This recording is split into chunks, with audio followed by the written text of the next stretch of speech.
Hello everyone, and welcome back to my channel. I'm TheNando, and today I'll be casting a little bit more of T90 Titans League, the Community Edition, because these are exciting times. We are approaching the semi-final, we are approaching the finals. Finals are being played already, and tomorrow I will be casting T90's finals being played live, which is going to be exciting. But today we have some high elo semifinals waiting us. I will start with the Chromium bracket. I have a set, and depending on how long it goes, maybe one set stream or two set stream, we'll see. And let me say hello to everyone in chat. Izari123 was the first on Twitch today because of Vexel's small fumble of going through the list of redeems. I apologize, it is my responsibility. And August Leo, of course, welcome in. And on YouTube, I have Kradentost, Mush, Kradentost, salut Van, salut. Me and Van were watching quite a dramatic stream from a friend of ours a few hours back, and it's nice to see you again. The tone is a bit different compared to that one, but I wish him the best. And hello Wasabi, happy Age of Empires Day. Yes, it will be a fun day. I was on holiday and it was great. I was traveling, and during that travels, you know how you feel like, am I sick or am I tired? You have that doubt. And today specifically, like 5 or 6 hours before the stream started, my throat started hurting, and I'm like, I hope I'm okay for tomorrow's stream, because tomorrow's stream will be very exciting, and I hope my throat gets better, and I hope today's stream is not too straining. If it gets too strained, I will have to cut the stream a bit short. We'll see how things go. Oh, starting your drive home. Have a safe drive. AoE day, is that a thing? I mean, lately every day is AoE day. Is it literally Age of Empires Day today? Is that a thing? It's any day I'm home from work. Let's go. I just need to take care of one thing here real quickly.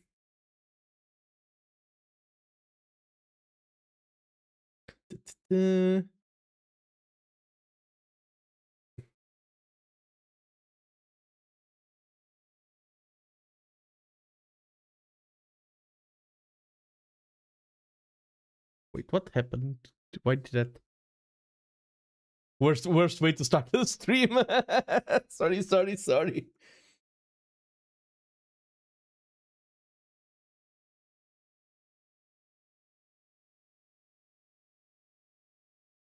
Okay. Everything is taken care of. Just a small detail on the stream. Get it up for the karaoke. Is true.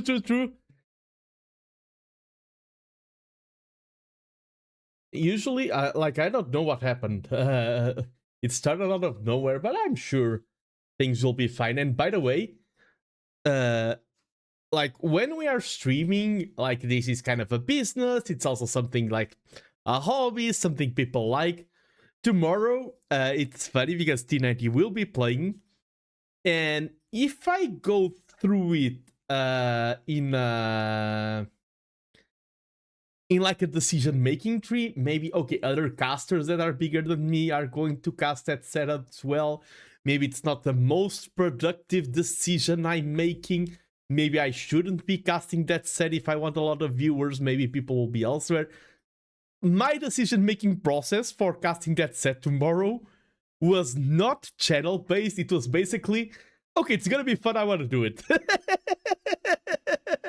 I'm really looking forward to the final that's going to be played tomorrow, and I want to cover it, and that's about it. Even if I have 1 viewer or 0 viewers, it's like, it's gonna be such a cool set. I want to be in the driver's seat of casting it, because that's how I enjoy games the most. Even some S-tier tournaments, I want to start casting them for the exact same reason, because I feel like casting is how I enjoy Age of Empires, even more than watching other casters and other streams. But let's hop on to today's set. And we are starting with the Chromium Bracket, Antimon versus Blowcape. Let me just check the groups. And Antimon was the strongest player in Group A, qualifying with a 12-0, 100% win rate. And he's playing versus Blowcape with 3-1, a solid yet more normal performance. Going 12-0 is intimidating. It's an even better day. I've got fresh corn tortillas that I made last night and chicken tinga going in the crock pot. Oh, that sounds lovely. I did have like a good pasta with whatchamacallit. Wait, why is this opening? And hello, Scout. Hello. I think this is a bit bugged. Wait, will this not work? Ooh. That's annoying. Oh, maybe if I do it like this. Oh, now it works. Okay. Fix it. Stream is saved. Nice. Things will work. But yeah, for dinner I had some lovely pasta with mushrooms and bechamel sauce. It was really good. Let me announce that I'm casting this over on TTLC. And let's move on to the draft and see what these players have in store for us today. What have they planned? What will they bring to the battlefield? Okay. Antimon versus Blowcape. We're going to start on Reverse Acropolis. One of the more standard maps, but I feel like I haven't seen a lot of it. So I am curious for it. Oh, my Cinco de Mayo. Oh, true, it was Cinco de Mayo yesterday. I forgot. Nice. Lovely food. But yes, we are going to start on Reverse Acropolis. And then we can move on to either African River or Stranded on one side. And we have Slopes and Zimbabwe on the other. So Blowcape has no water maps on his side.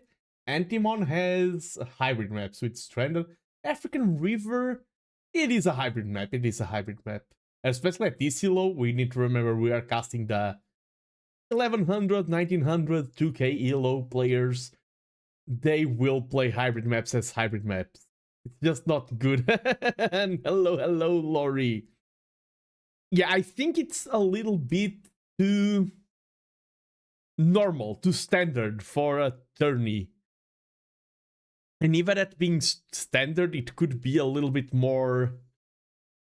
Like, just if you want a standard map, I feel like just Arabia is even better. But I don't dislike Reverse. I feel like if I was playing, it would be the kind of map that I would be picking. Reverse Acropolis. And hello, Antiman. Welcome. Antimon, not Antiman. Welcome into the stream. In terms of bans, we had Antimon banning Mongols, Berbers, Magyars, Burgundians, Kamai, and Vikings. A lot of cavalry sieves first. Then I wonder if some of these were targeted for the opponent. I mean, some were clearly map choices. Kamai are good in everything. Burgundians can be quite dominant in some of these maps. I'm pondering, is it okay to eat pasta with minced meat twice a day? I mean, go for it. When next go stream? No idea yet. Maybe 2 weeks from now, but I cannot make any promises. On the other side, we have the two-piece band, the Maya, the Muisca, the Mapuche, the Wu, and the Shu. So someone who doesn't like the lot of the new civs. That's a clear thread on Blowcape. I think I've cast Blowcape before and he did ban a lot of new civs as well. Don't quote me on that, I can be misremembering. And then have Antimon picking the Dravidians. I feel like nowadays they're a favorite. Chinese for Stranded.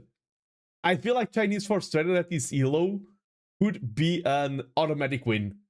Sometimes I have doubts in what civ goes for what map at this elo. Okay, Chinese for Stranded, great pick out of Antimon. Hindustanis, Italians, Titans, and Tatars. Tatars maybe for reverse Acropolis? Because of the elevation, could be for slopes as well. We'll see. Let me go over. Low Cape has Way. I feel like Way nowadays. Way nowadays is one of the best thieves in the game. Really good, really versatile. Bohemians, Romans, Japanese, Vietnamese, Portuguese. Japanese are also really good at a lot of these maps. I would say maybe for the current draft, Japanese for African River or for Stranded. Oh, true. At this Seal of Nothing is a free win. Of course, I am exaggerating for the drama, but I feel like the Chinese on Stranded are so powerful. It's such a good start. It's not a free win, but you're already guaranteeing that your opponent will fight an uphill battle. That's for sure. And we can say we can save some of the thieves for later. Let me just check. What do I think they're going for in reverse Acropolis? I'm thinking maybe the Tatars versus the pick on the other side is complicated.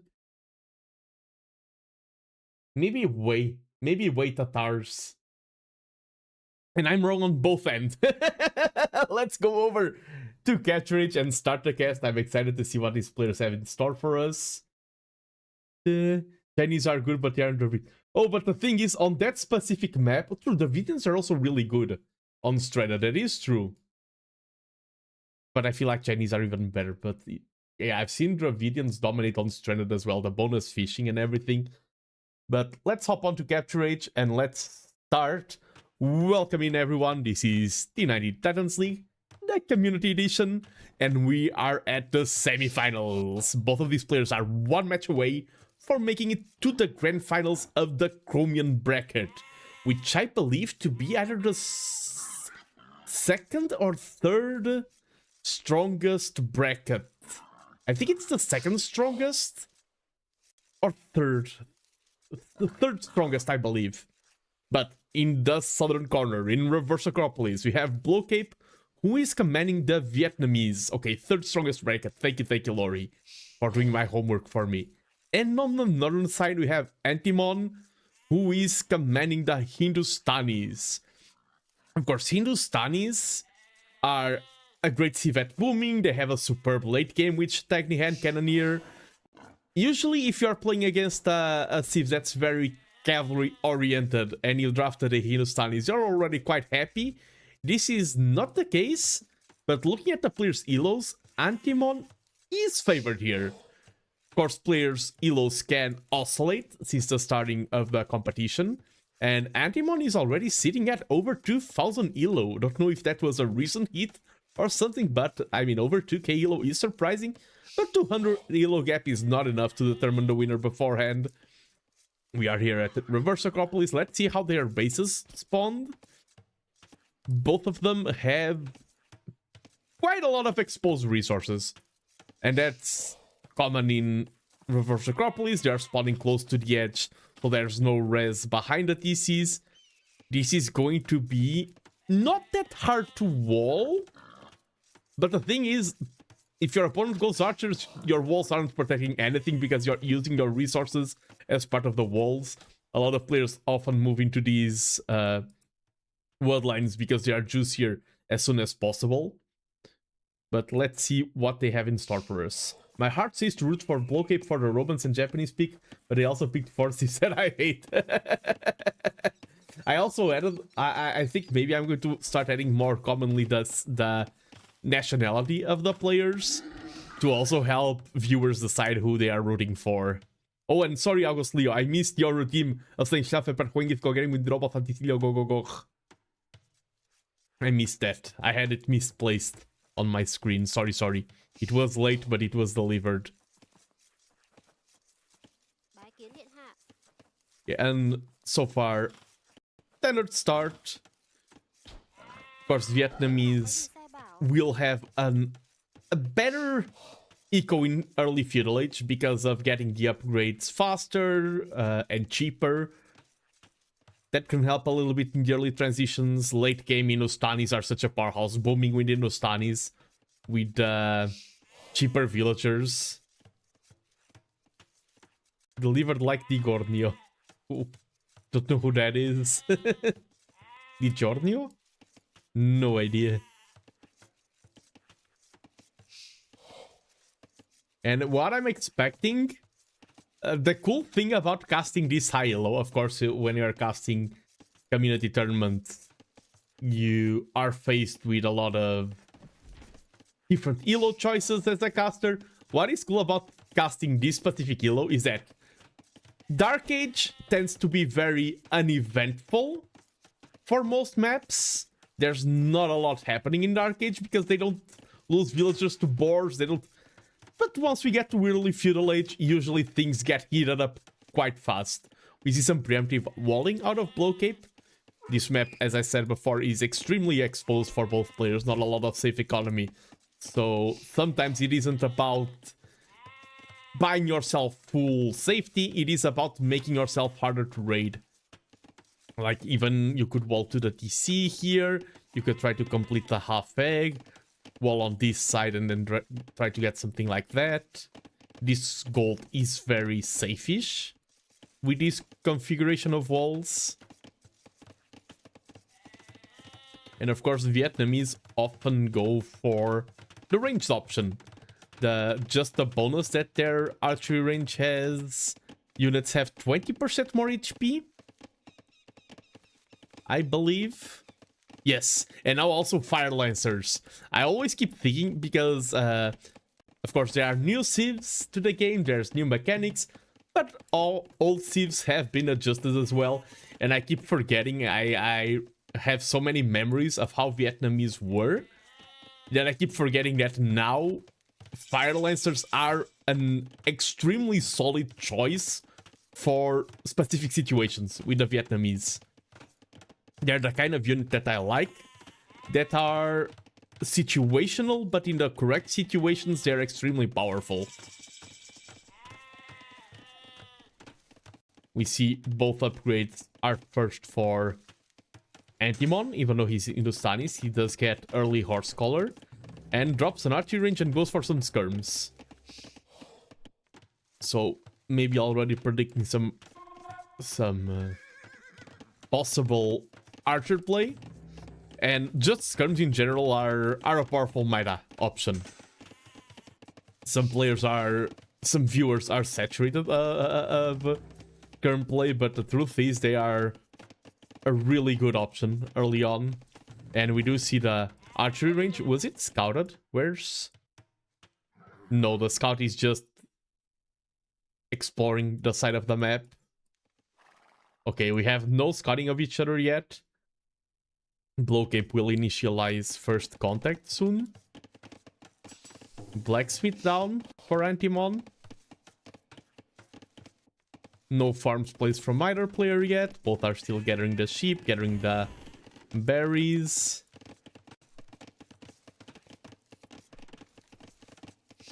And finishing the full walls. Both will get their full walls before there's any aggression. That's the thing also. What enables these walls in this map compared to other maps is the distance.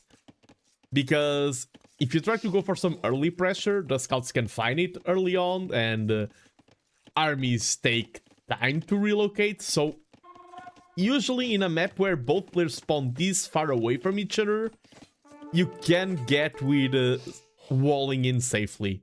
You see the scout there does take a little bit of damage, but now the spearmen, the skirmishers will get revealed.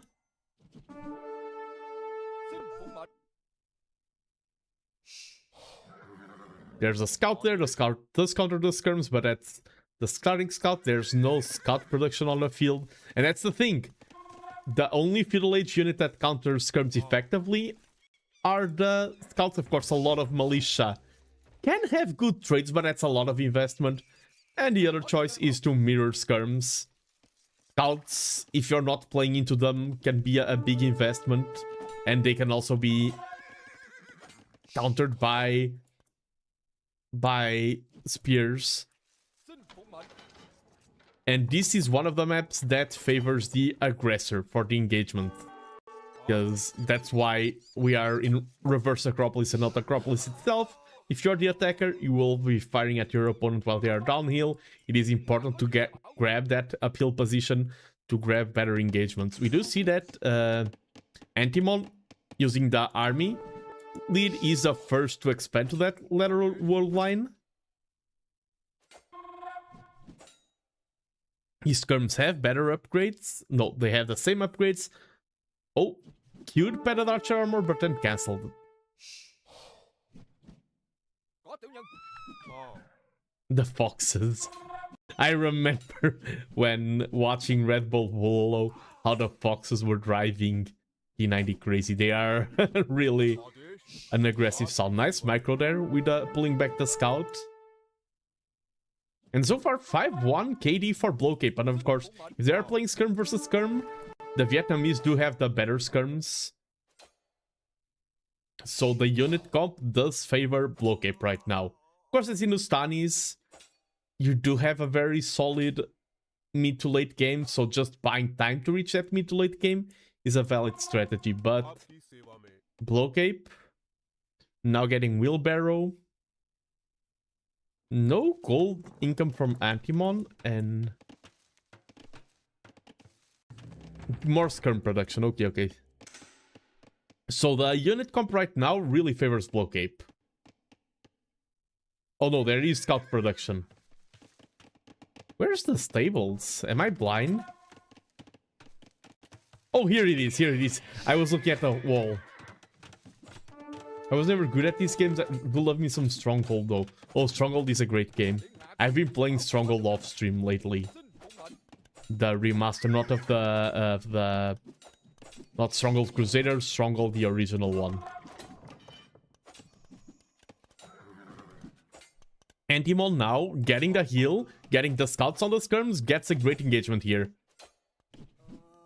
He's going to nullify all the lead that Blowcape has, and I feel like this is. I've seen this happen quite a bit at this elo. Like, one player wins the army, then they go forward and they lose all the army. Like, right now, if Blowcape had more units alive, if he was closer to home, could evacuate, and by time, he would be set up for Castle Age. Now, because the opponent had such a good engagement, and Antimon cleared everything, now Blowcape is forced to add more military units, and right now they are both fighting in Feudal Age, true, but their number one priority is who is going to be up to Castle Age first. They can't take too many risks, they can't take too many sacrifices to reach Castle Age, but that's what's on their mind. It opens so many options. We do see the market. Stone gets sold. Keeps the wood in the bank. Drops off gold, and Blowcape is the first one to click up to Castle Age. Now, what I've been seeing a lot lately is I feel like in a lot of games... Ooh, it's queued behind a villager. Aquas Verdes. Let's go. What I've seen... Wait, is there a hole? That looks like a hole. It's... Ah, nice. It was a hole. What I was about to say is that lately, I've not been seeing Castle Age, faster Castle Age, be that much rewarded. Like, 1 minute gap, honestly, I feel like Antimon can just retreat by time and everything, and I don't think it's going to be that significant. I don't know what's changed, but I feel like Castle Age power spikes used to be stronger. Nothing changed in that regard. Nowadays, I feel like players are better at, okay, I can just fall back by a little bit of time and then meet you in Castle Age as well. Of course, if it's a 3-minute gap or something, then there's a whole different story. Nice villager pick there. Probably some pathing for construction or something. Yeah, this is roughly 40 seconds different. It won't be relevant. Players are better at defending. True.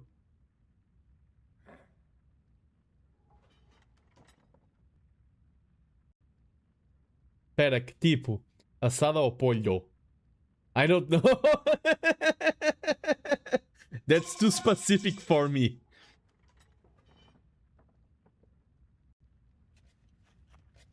Pero que tipo? Asado ou pollo? Yeah, that's too specific for me. If that was Portuguese food, I would give my insight August Leo.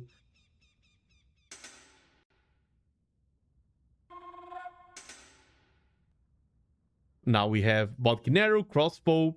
So the Vietnamese are very happy. They're playing to their strength. They're playing with a unit comp they love. There's 9 archers here in the mix, about to be crossbows, and they're one of the best units at killing villagers. Opponent is fully walled. Elite Skirm is on the way.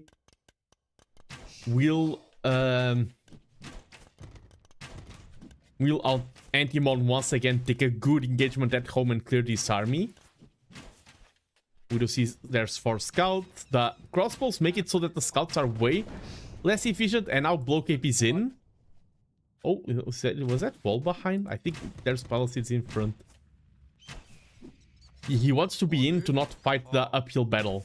13 elite skirms. These are regular skirms on the other side, so that's an advantage that anyone has. He has the unit counter. Now he needs to preserve those villagers. Most of his economy is on the other side, and a TC. This can become a death trap for all of these ranged units. And ranged units, it is very important to keep them alive. Ballistics is in though for Blowcape. That's gonna help with the micro, with engagements.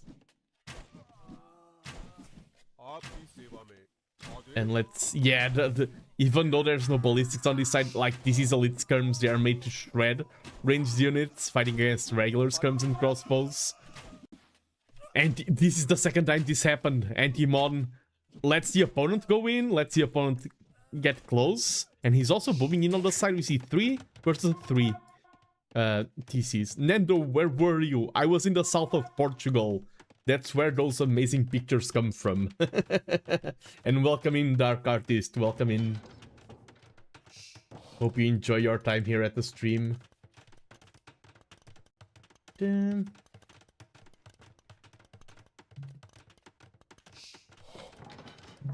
Antimon with 30 to 15 KD. That's the thing also. Sometimes Age of Empires is about making the game easy. It's about not complicating. Yes, macroing and everything is very complicated. What did Antimon do? He was fighting against ranged units. Well, he got skirms and upgraded them. It's not like it's the obvious decision, but a lot of players double down on mistakes. They don't go for the obvious decision. And now these skirms are really good at establishing control. Blowcape though, Rest Collected are in the lead. He is the Vietnamese with the cheaper eco upgrades, and he has the 3TC boom going right now. I like the spread of units. Try to get some info. He doesn't see the 2 TCs in the front.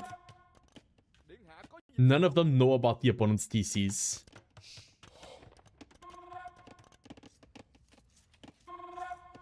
Oh, the mango there will help deal with the skirms. Though at this number, I would love this to be 2 mangoes. I hope a second mango gets added, because I've seen skirms micro really efficient against mangoes in these numbers. And we see ballistics on the way. Yeah, Antimon. Like, do the Hindustanis have any bonus versus the... in terms of skirms? Is the flag getting in the way? And oh. Yeah, no they don't. He's just focusing on... I have a good sieve, I have a good late game. What I need to do is play a good comp and play with what defeats my opponent. We see ballistics on the way. And I think once again Blowcape maybe overextending his units. Will we see a third repeat of Blowcape going forward and losing the army? Gets a villager there. Nice micro out of Antimon. Blowcape is clearly the more aggressive player of the two, but Antimon is doing a superb job at defending every single time. Deflecting the blows, sparing them, going for the monk, but gets sniped right away. Of course, if the games go late, relic control will be significant. And we do see Antimon saving that mango. Annoying with the scout, probably to distract the opponent. Ooh. And it worked. It distracted me and the opponent. Takes down the mango, and now the skirms will be happy. The ballistics is in. They're just going to get more and more value.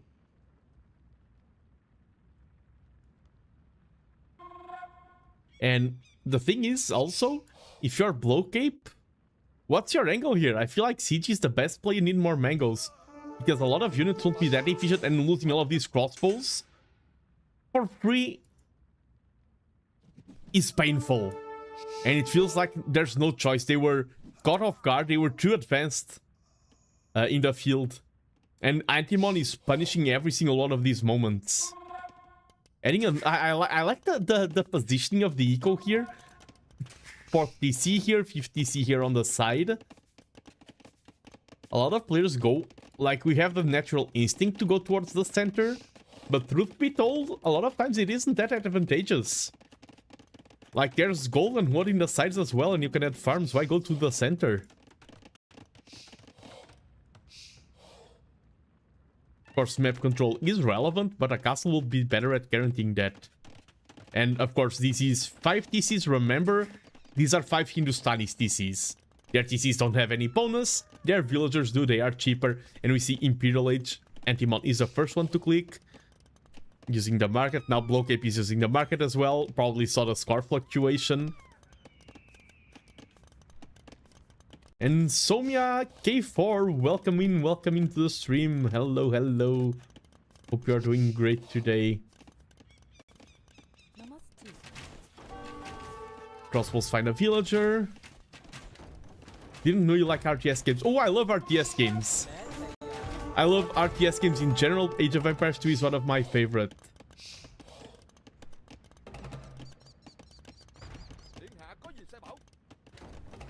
We do see that mangoes are targeting the archery ranges. There's going to be 30 seconds of gap in the Imperial Age timing. And these skirms are trying to find value, but the mango does get a juicy shot. Mango is firing uphill, loses efficiency. 0 kills. That mango is a little bit out of position. And Antimon now is starting to run away. Running away because of the just eco production. Hindustanis are so powerful. This mango is was left alive, still being annoying. You need to be careful about, like, playing against mangoes with ranged units. Such a tricky game, okay? Oh, nice splits there. Ooh, less nice splits and oh, let's see how this goes. Oh, gets one mango. The units are so wonky.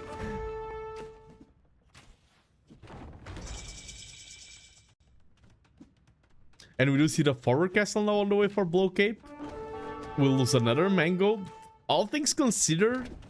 Oh, nice shot. If it wasn't for that shot, I would say Antimon played it great. I really like Blow Cape's position now. Took down a lot of villagers. These crossbows, while we were watching the mango dance, they took 31 villagers. What's up with your Go, NanoVD? True, I need to play more Go. I've been casting a lot of Age of Empires because of this event. It does finish like between this week and next. So I will bring back a little bit more Go, but lately I've been investing quite a lot into Age of Empires. You know how these things go. They go like in waves. These are now Arbs. Arbs will do great versus the mangoes. And I think the initiative is all on Blow Cape's side. A lot of Age of Empires is about timing. It's about who can get the Age up faster, who can get the good engagements.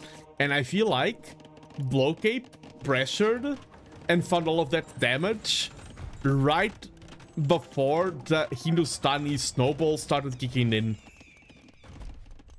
We see chemistry. Probably Hindustanis want to take into some Shatagni hand cannoneers, Imperial skirms. No, this was for the Vietnamese. I do apologize. Vietnamese now with Imperial skirms and everything.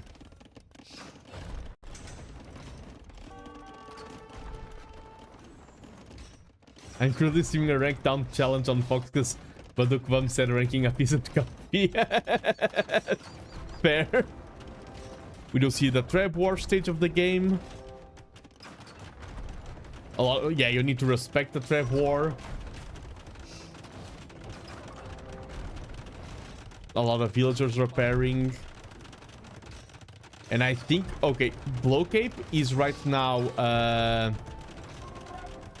at what I feel like is Vietnamese power spike.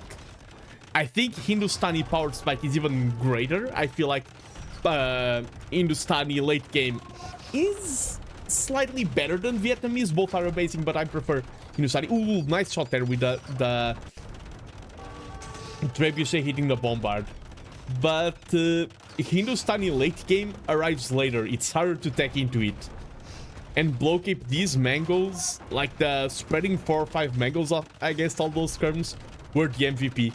I did say that the skirms were a great call because they were respecting the opponent's plays. I feel like we stayed for skirms a little bit too long. We needed like 2 or 3 camels or some light cav or anything to help deal with the mangoes. It's mango season, and no, I'm not gonna sell.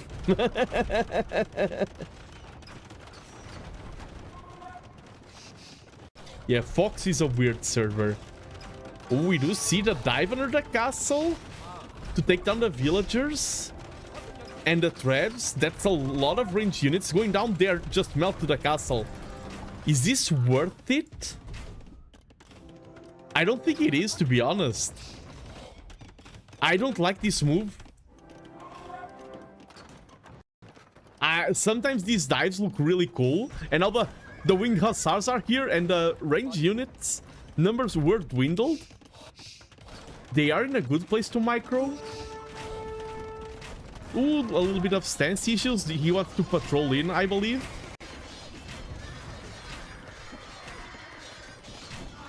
And that's a good engagement out of hussars. Hussars are fresh unit. They're taking down Vietnamese harbs. You are happy with that. And I feel like that all was only this efficient because of those 14 units going down to the castle. Is Antimon making it back into the game? For a while I felt like Antimon was going to lose it.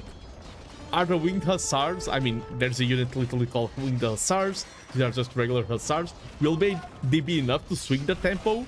Blowcape has no answer prepared for this. He's getting Elite Fire Lancer, Ring Archer Armor. He has an answer in the Fire Lancers, but they aren't there yet. He has an answer in the Arts, but numbers aren't enough. Ooh, Bombard Cannon gets lucky there.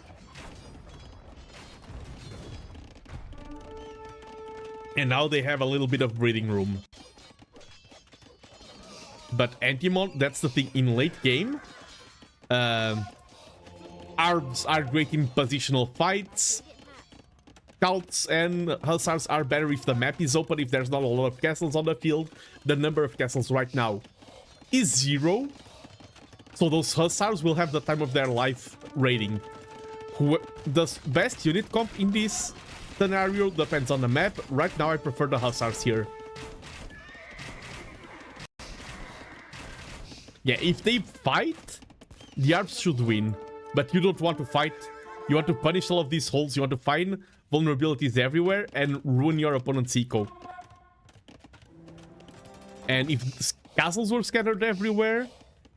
Ooh. Backs away. Probably some hotkey things. Those hussars were great there. Leave them. Leave them. Those were the MVP hussars. Finding more raid here. And Blowcape's economy will start taking severe damage. And that's another option of the Hindustani late game. I did talk about Shatagni and everything. Just Hussar raids. In a map like this, they won't beat your opponent's Fire Lancers. Fire Lancers right now are a great call. They counter both Hussars and Skirms. Perfect unit for the situation. They do cost gold though. While the Hussars are just trash. And if you can damage your opponent down to a certain threshold, villagers, they can't keep up production, but Blowcape is in the ring. This is such a good game, by the way.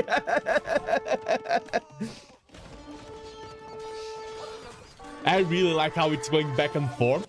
the momentum, and we are definitely moving from stage to stage. They're both definitely, okay, this happened, now I react, now I must think about this, now I must think about that. We see more raids here, and they have different win conditions. Right now, Blowcape has the better army, has more units in the field. Antimon keeping up the Hindustani crazy boom. Cheaper villagers. Is Shategni in? I don't think so. No, Shategni isn't in. What's the other tag? Oh, yeah, Grand Trunk Road.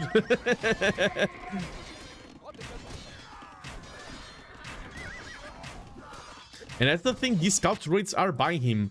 They are buying time for the Shategni transition. Shategni Hand Cannoneer, they do counter the elite fire lancers. They're part of the... They are an answer to what you need to answer right now. And they are a really strong unit. And we do see the bank for the Hindustanis is quite significant.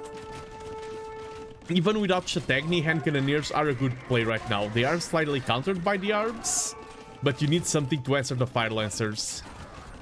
There's not enough numbers though. 22.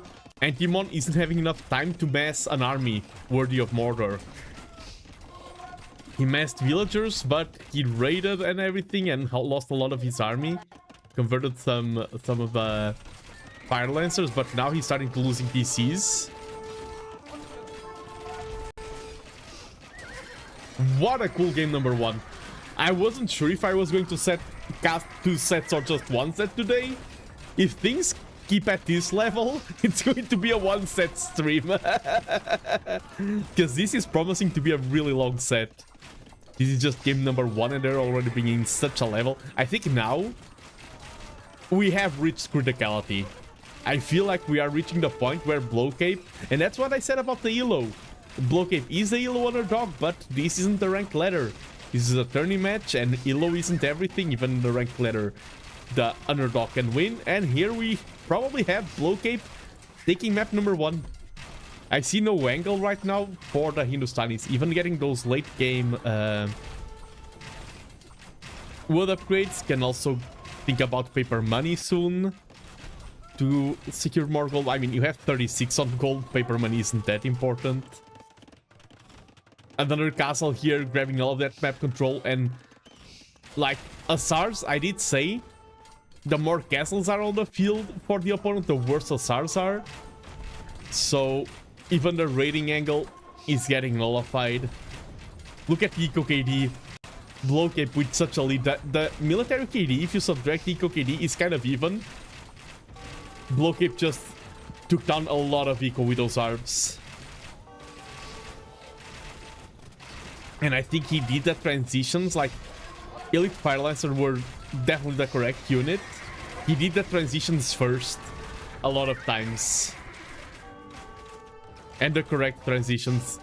Not giving enough space for Antimon to reach that sweet, sweet Hindustani full power late game. And GG's called. Map number 1 goes to Blowcape. What are their APM? 62 to 56 average APM. In a game like this, that's really extremely solid. I need to hydrate.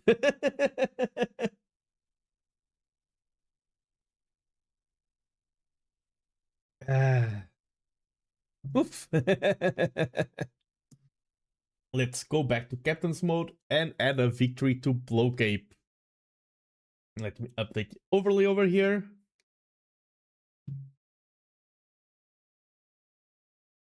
He had map number 1, Reverse Acropolis, going to Blowcape.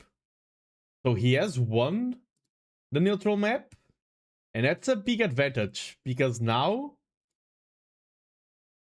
if everyone wins every single home map, Blowcape wins. Alright, gotta head to sleep, catch you next. Thank you for dropping by, Somya. And yes, I do need to play a little bit more Go. I need to get back into the game. I'm just going through a cool... I've been investing more into Age of Empires for the moment. I like to ride the waves.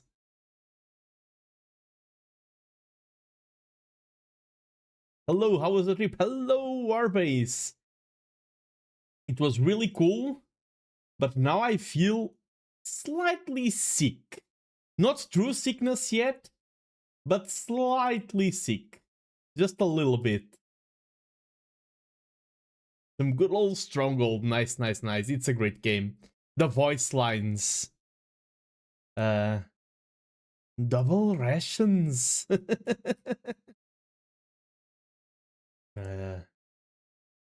Our food stocks are dwindling, sire.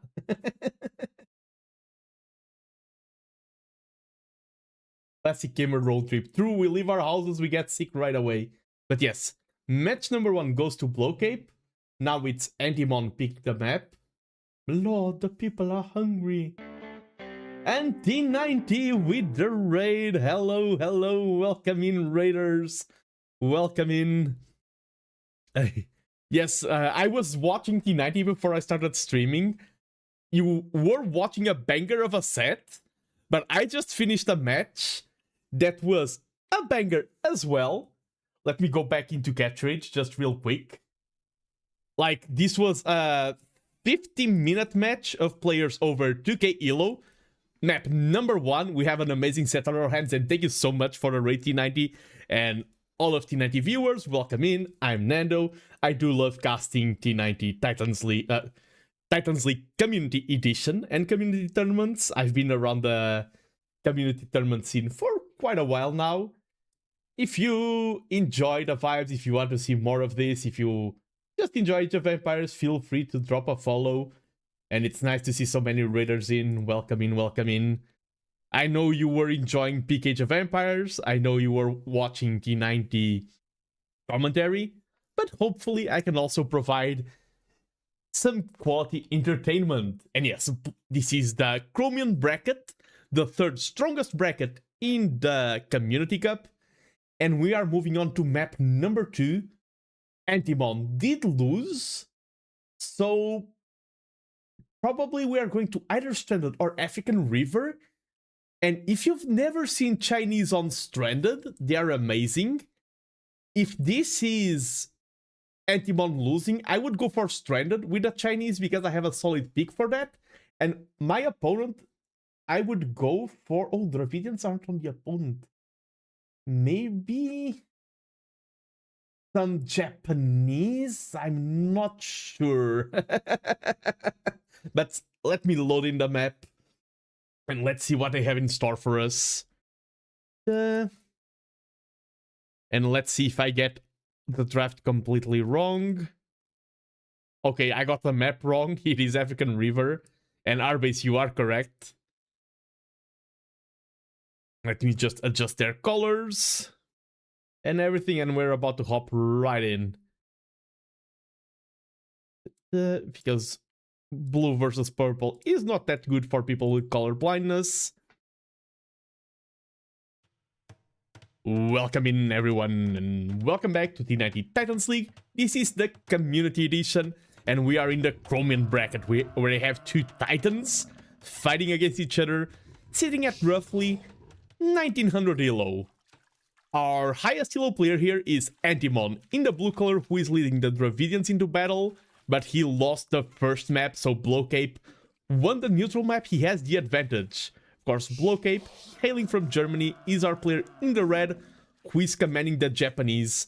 I think both of them are really good civs for this map. This is African River, an extremely aggressive map. This is start quite close to each other.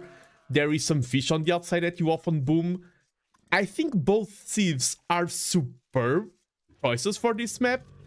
I slightly favor the Japanese here. The cheaper lumber camps and everything always help. You have the most efficient fishing ships. I mean, Dravidians are also efficient, but I feel like Japanese, in a map where fishing isn't that far away, will have a slight edge. Dravidians also quite good with the wood bonus, with the cheaper military units upgrade. The thing about cheaper military units upgrade, it does make that transition easier, but once the transition is complete, your infantry is normal, while the Japanese infantry is just better overall. And I do wonder how many militia, how many men-at-arms play we're going to see in this map. So far, both of these players are playing really conservative Dark Ages, which I think is the good option. I was watching T90's cast and I did see a player going forward with Mongol Scout to try to steal ostriches and things like that. I think lower elo players, when I say lower, that was 1400 elo, sometimes overcook too much. They try too hard, and I feel like a lot of times just playing solid and easy is your best win condition. It's how you can just win the game. You play it easy, you play it solid, do the right choices. I mean, Antimon was doing all the right choices in match number 1, but then he fell a little bit behind. And repeating myself, but what I love about this elo is that Dark Ages are solid and clean. Then Feudal Ages, it already starts getting messy. We don't see fast castles, we see people fighting from the start of the game. True gamers instant rush opponent TC. Wait, I have something blocking the chat from my view. Okay. Instant rush opponent TC while trying to lane with Foroville and losing it.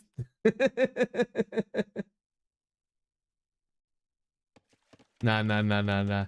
I mean, this map, I've seen some players try to do the calculation. How many demos would I need to take down my opponent's TC in Feudal Age and things like that? But nah. Just solid standard often works best. Japanese are a little bit later to the water. We see the villager different. It isn't that significant. But the Dravidians are first to water, and they also have extremely efficient fishing ships. They don't have the bonus efficiency like the Japanese have directly, but they can harvest more. They have 15 more carry capacity. That's less time traveling back and forth. That's also an increase in efficiency, not just gather speed or direct efficiency like the Japanese ones. Yeah, yes, I had a T90 raid Vexel. Yes. Even if you aren't here, you just need to check the numbers often. Sneaky Dock is fun. Yeah, the dock here, both of them are adding a dock in the corner. And I'm not seeing anyone going for any sneaky shenanigans.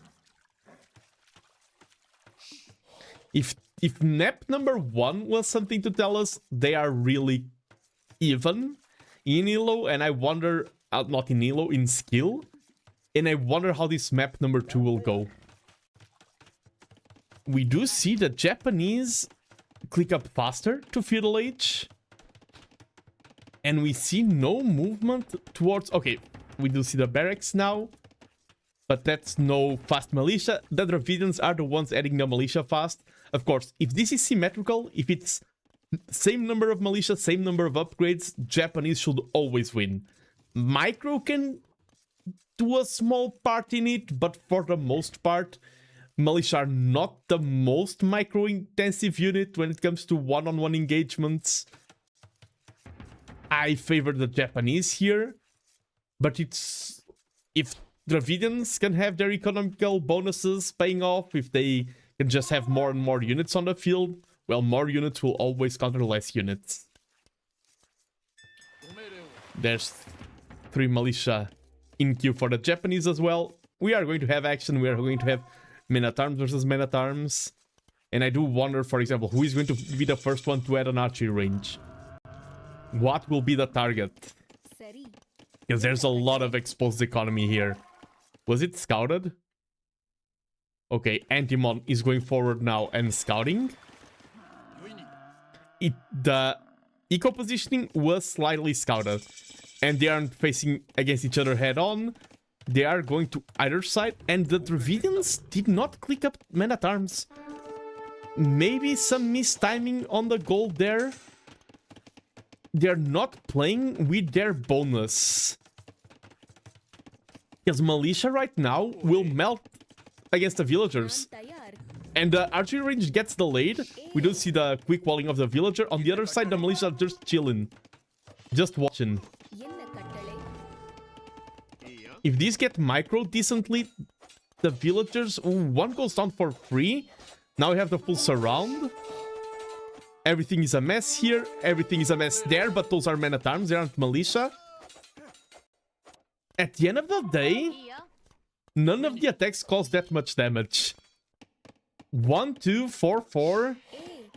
I mean, there's still one, but good reaction. Villagers are so strong. I mean, you shouldn't be chasing that much. And both of them did at the archery range.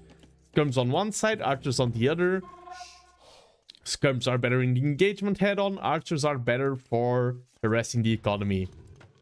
Fishing ships, you have 3 versus 5. Dravidians investing more into that water eco. Oh no, 4. Now. The archer is in, and with a little bit of micro, I think the stance on those militia was hold ground, so they didn't engage.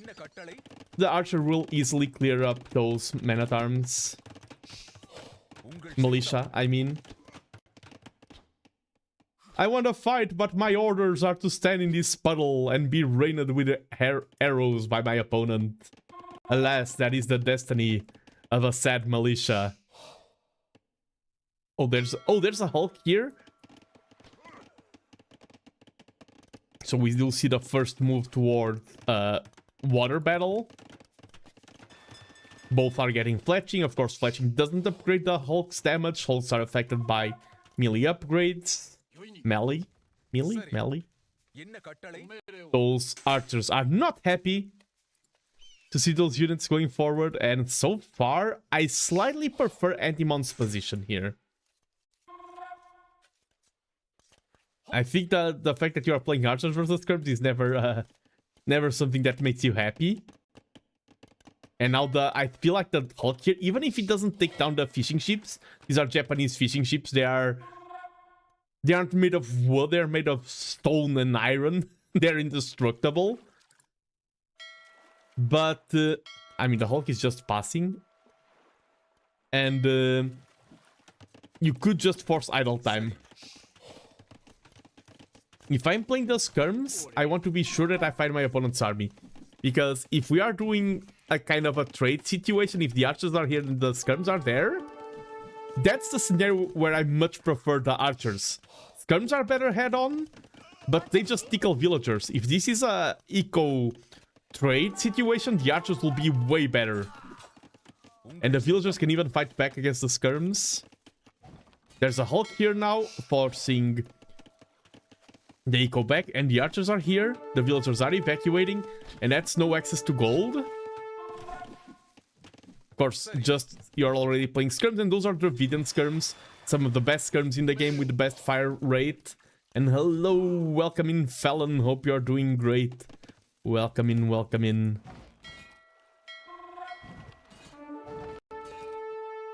Yeah, just one defensive Hulk should be able to clear that. The villagers are fighting back, not having the best time of their life. At the end of the day, Eco KD is just 1 to 3. So everything that's happening, they are still extremely even. Oh, the archers will find good damage here. Or not. Oh, will they target the Hulk first? Yeah, Hulks are horrible versus archers. No pierce armor. Nice call going with the archers for the fishing ships. Of course, nowadays they can just garrison and all these archers are probably dead.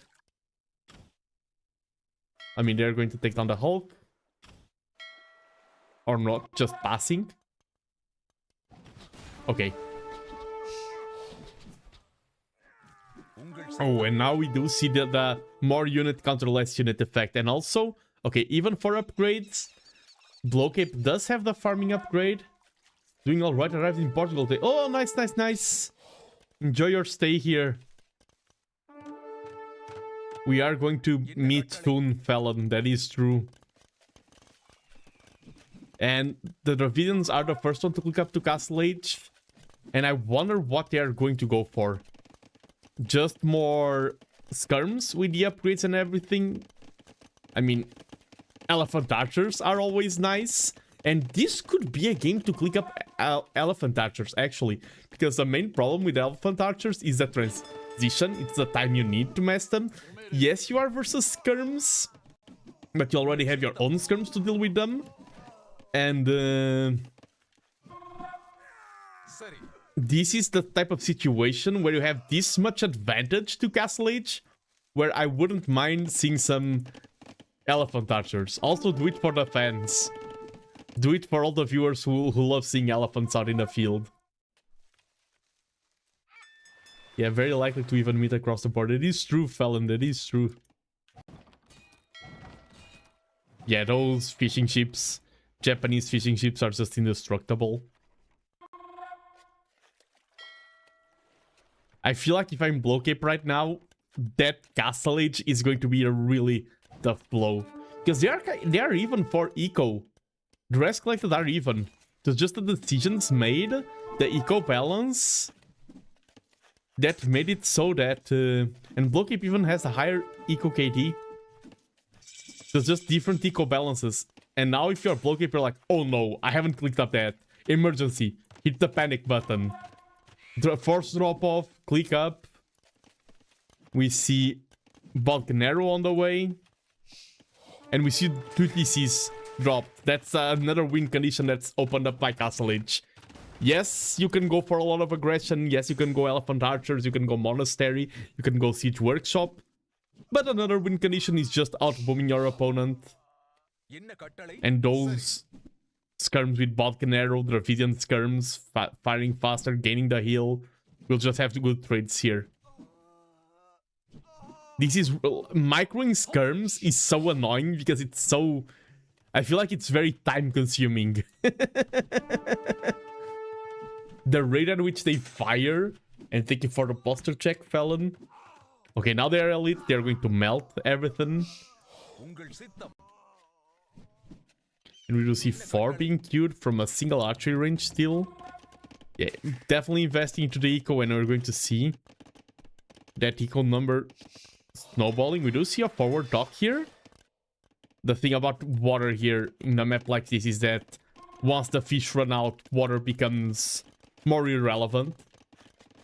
Since getting land units into this water or archers is so easy and open, like fish trap booming can be easily punished here. And fish traps are so expensive, I do think it's the best call to just gather that natural fish, gather every resource that Gaia has provided for you, and then move on to land, move on to other plays. Of course, super late you can go cannon galleons and control the map through the water, but that's more of an imp strategy. You see the great villager migration there. And right now, Antimon is just playing an easier game. He has 3 TCs, economy will start snowballing, he's playing with his favorite unit, like Dravidians do love skirms. So right now, the game isn't over, but Blowcape is playing a harder game. I think like Blowcape, what he needs right now is to convert this into a repeat of game 1 and add mangoes. Wait for the upgrade. Don't fight right now. Don't fight. Run. Wait for the upgrades.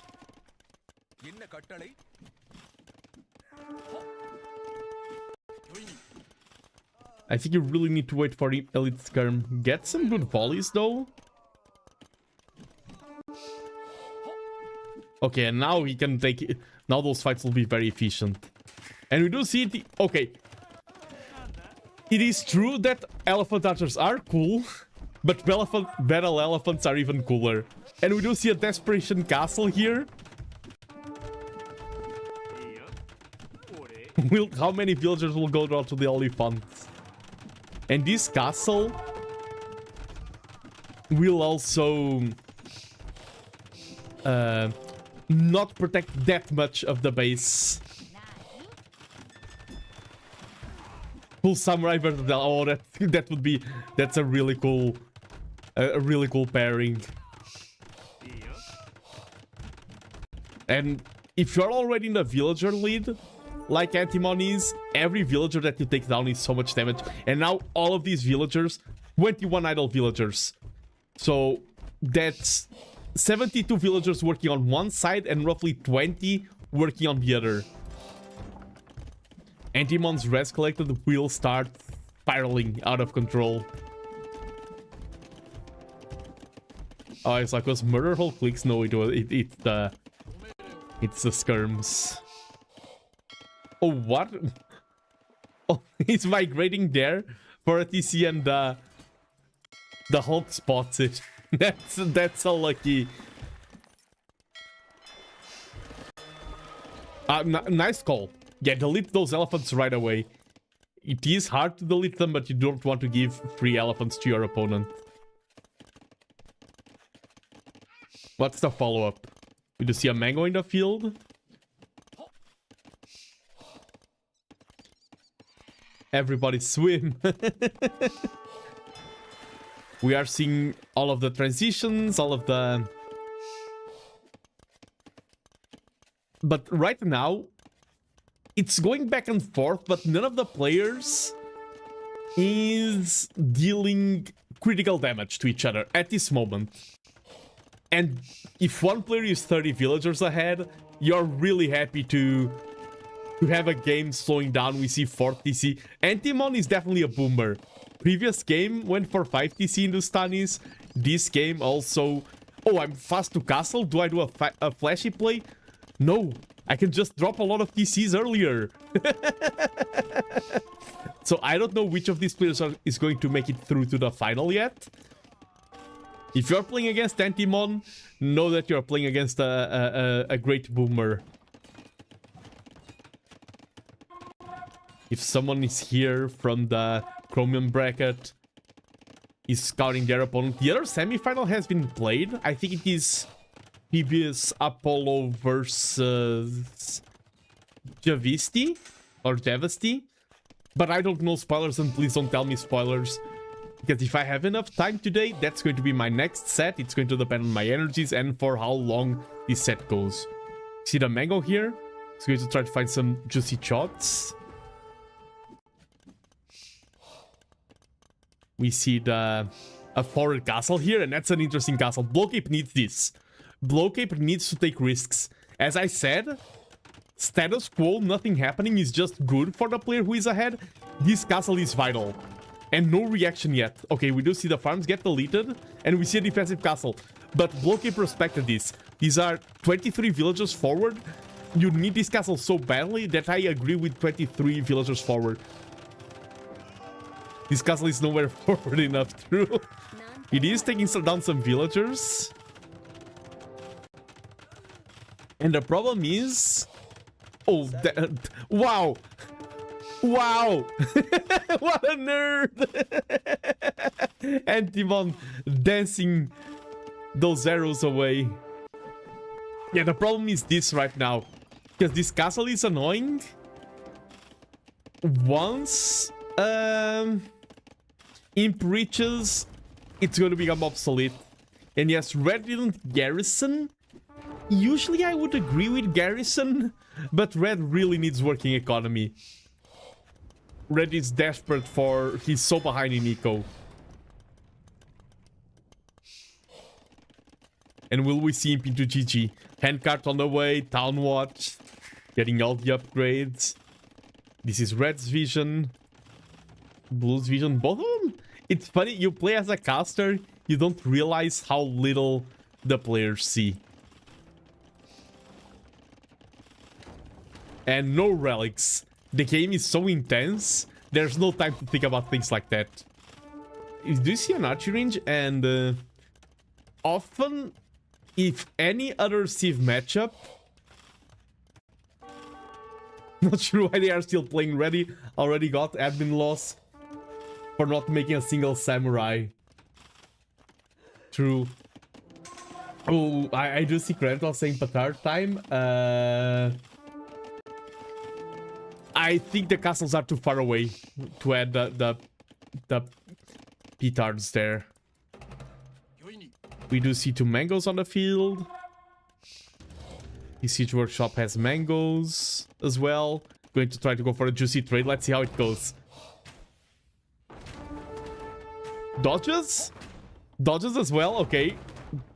Oh, dodges again? This is the most anxiety-inducing micro... Oh, and Blowcape wins the Mango War. But now he's like, oh, I won a mango. I lost Imperial Age timing. And we do see a Travis killed right away. He's gonna clean this pressure up. These mangoes can find a lot of damage though. Oh. Yeah, taking down some villagers. This Hulk is still here working on those villagers. Fishing ships are confused. They are now migrating there. Losing this castle will be annoying. We do see Blocape going for the back eco as well. And this is game number 2. I genuinely think I'm more for castle into stopping guild production. Full Ram Samurai will bring it back, but alas. Ooh, I don't know. I feel like stopping guild production very rarely works at this elo at that point. I feel like you could produce some military, but stopping villager production is dealing yourself massive damage. Hello, Jack the Fourth. Well, there's a lot of people who are passionate about Age of Empires, that's why they're all here. And also, I did get a very generous raid from the host of this event, T90 himself. This is T90 Titans League. He's the host of the event. He was casting this same event beforehand. I think he cast 2 sets, if I remember correctly.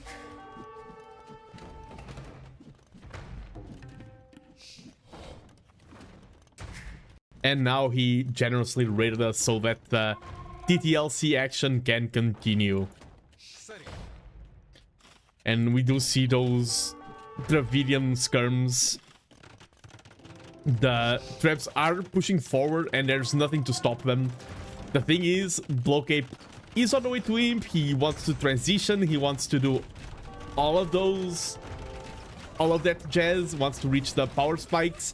Well, Antimon is already in Imp. He can also think about adding chemistry even to increase the damage of those skirms. Taking to mana terms, I mean, it is cheaper with the Dravidians and they will counter the Samurai, I believe.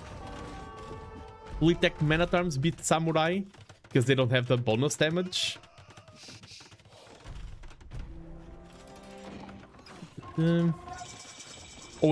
And GG's called. Yeah, I think that was a good GG timing. And we have a set on our hands. 2 very competitive matches. Match number 1 was crazy. This match number 2, I feel like Antimon just got the boom earlier.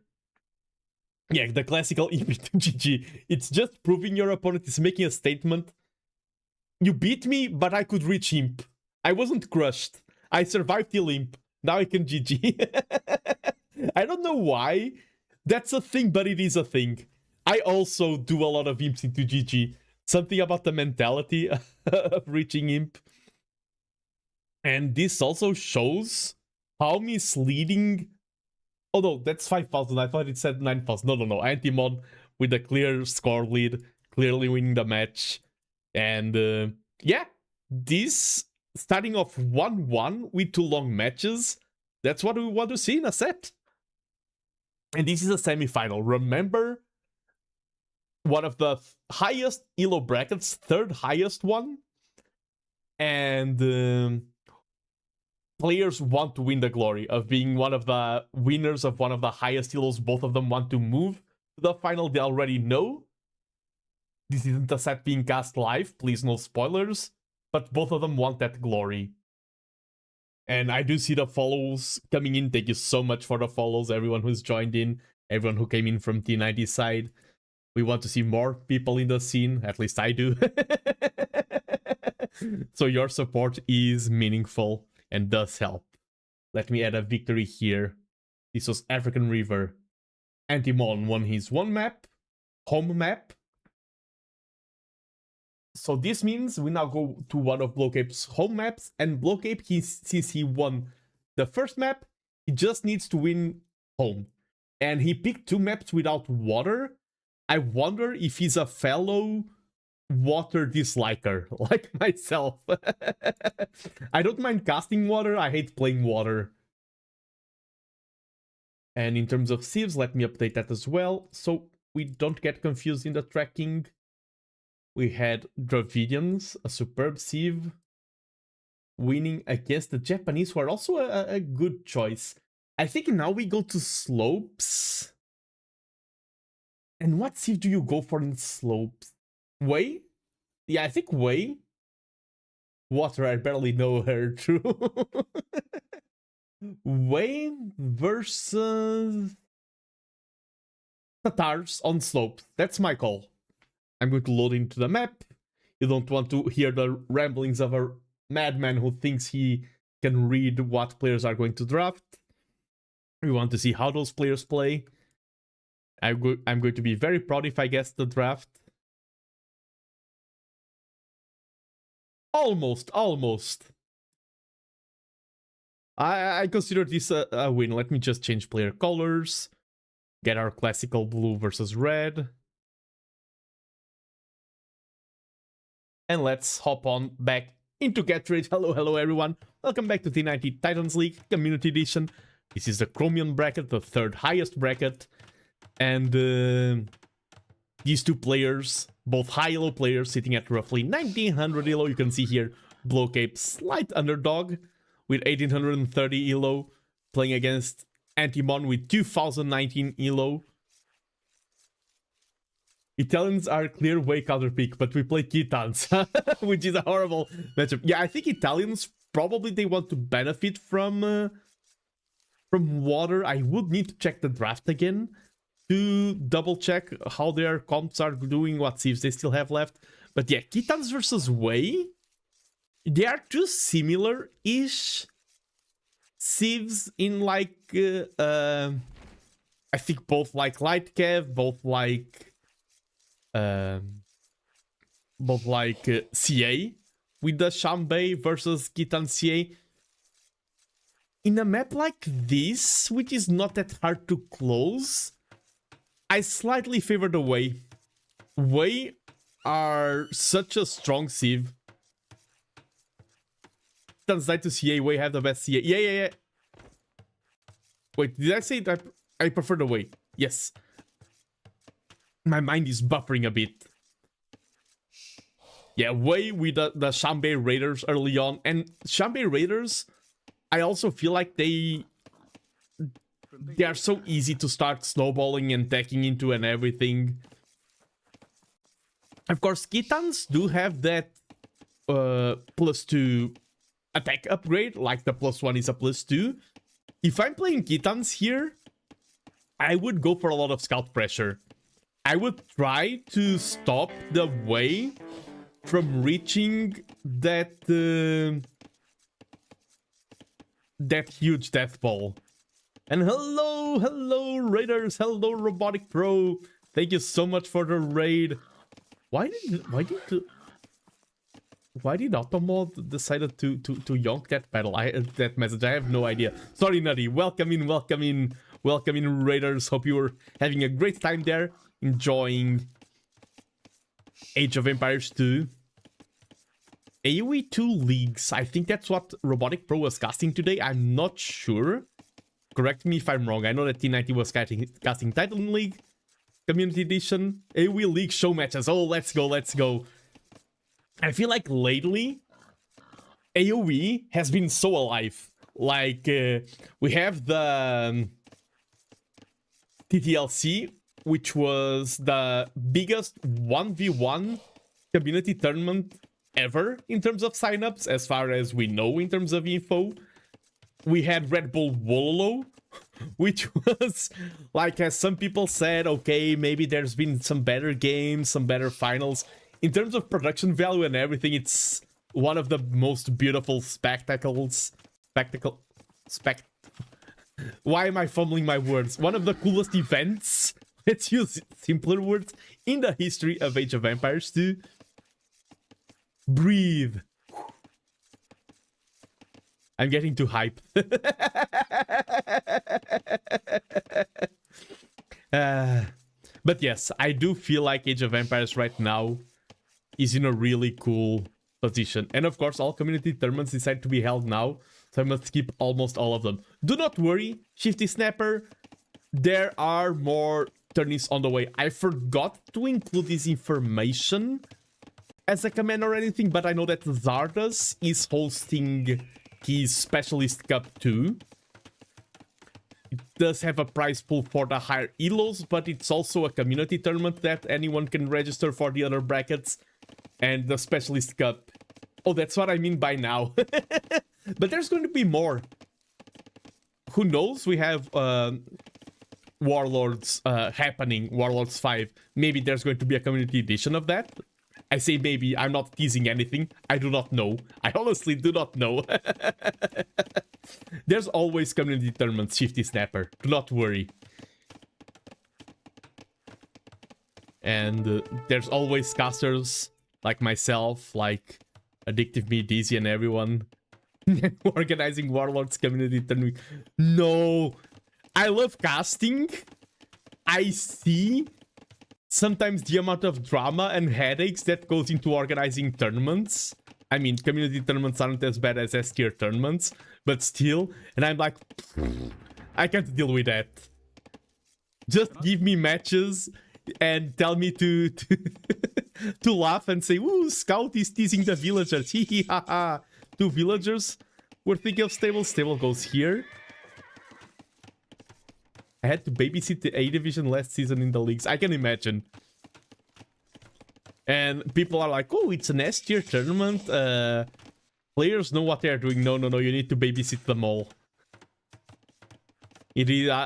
I haven't organized a tournament, but of course, as a caster, I do pay attention to them, and I do appreciate massively, like, both T90 for hosting and the hosting people, but also the admins. I appreciate everyone's work massively, because I have the easy end of the deal. I just have the fun part. And I have the fun part because someone else is doing the rough part. We do see domestication, double BitX, and we do see some pastures being added. The Titans do have that unique farm aspect to them. And right now, their scouts are even.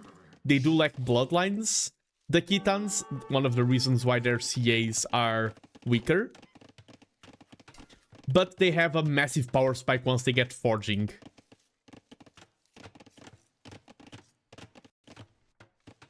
With forging, I would say, I'm not sure if I could say that Titan scouts are the best in the game. If they had bloodlines, they would be the best feudal age scouts in the game. Without bloodlines, it's rough. Yeah, I've been playing a lot of Titans in the ranked ladder lately. Nice, taking down those units. At scouts, you have mobility advantage. You cannot beat groups of villagers, but you want to take those small engagements. Nice quick walls. The quick walls failed there, but forging isn't in. If forging was in, these scouts would be lethal. Ooh, get a nice villager position there. And this is a small investment. This is just 3 scouts. You take down 1 villager and 2 units with 3 scouts, you are very happy. This is a really good start for the Titans. Top bracket of leagues is the second bracket of all. You have every single player picking Arabia as home map and forgetting to schedule anything. No!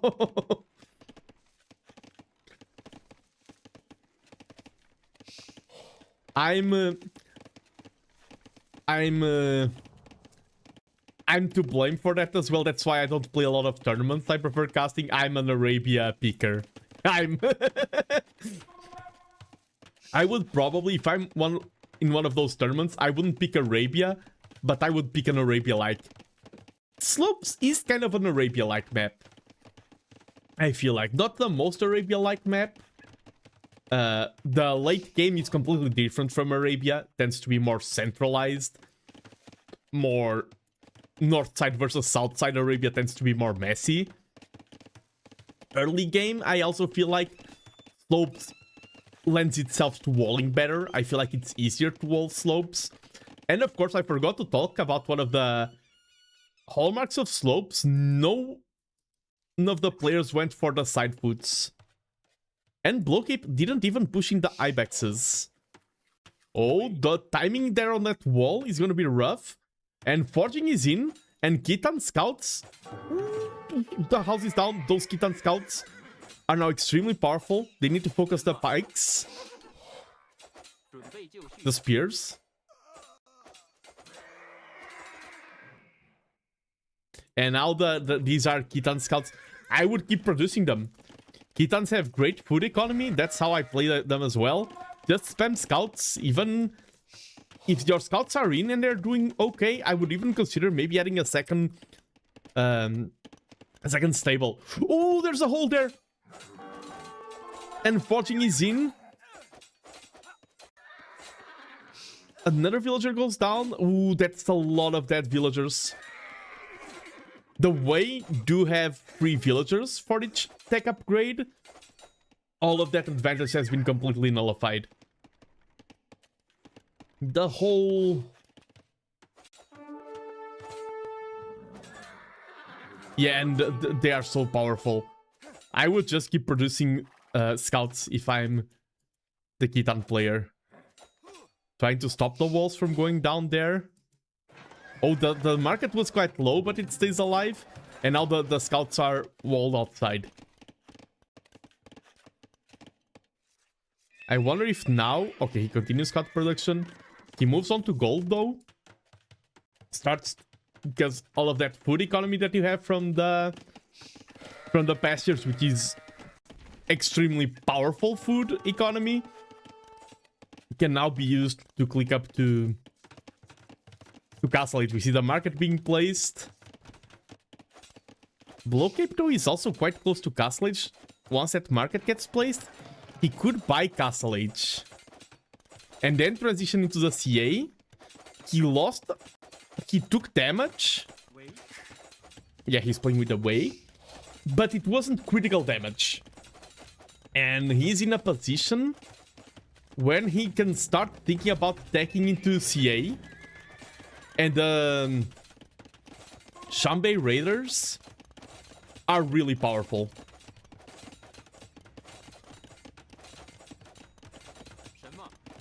Yeah, you need 3. Ooh. Okay, yeah, you need to back away. That's good. Relieving the pressure on your stable. We see second archery range. Yeah, that's going to be full-on Shanbei Raider production. And yeah, 4 villagers was nice damage. We see the Res Collector again ahead for the Khitans. But the thing about the Khitans is that now they are in an awkward position. No wheelbarrow and gold mining with Way. Oh, gold mining grants you the villager, wheelbarrow doesn't. I'm going to check the tech, but I'm 90% sure it's all eco techs that aren't from the TC. Let me check, Does Caster know? Oh. Why is there... For each economic upgrade research. Okay, just says economic upgrade research. Does wheelbarrow give you a free villager? I don't know why. I thought I read somewhere that wheelbarrow didn't. Chat, I need your help. Does anyone know? Oh, thank you, Robotic Pro.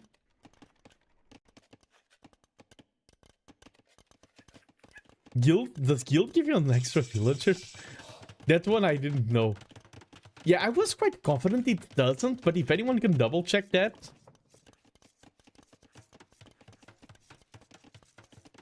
It didn't on release, it... Oh, thank you. It does now. Okay. That's why I was so confused. Thank you for clearing it up. I was about to say, why do things change? But the things changing is the reason why this game is so alive and well. Some changes are better than others sometimes, but the game does need change to stay alive. I'm sure dock upgrades do. Okay. And now we see the attack into Shanbei Raiders. They are going to be queued non-stop. We see 3 TCs versus 2. So for the first time, Antimon is not the biggest boomer. Taking into skirms, already expecting the CA. I mean, he saw the CA, so... It changed on August 2025. Thank you, Robotic Pro, thank you. That explains my confusion. Here I was trying to flex my knowledge as a caster, but alas, the knowledge of chat is always too strong for me.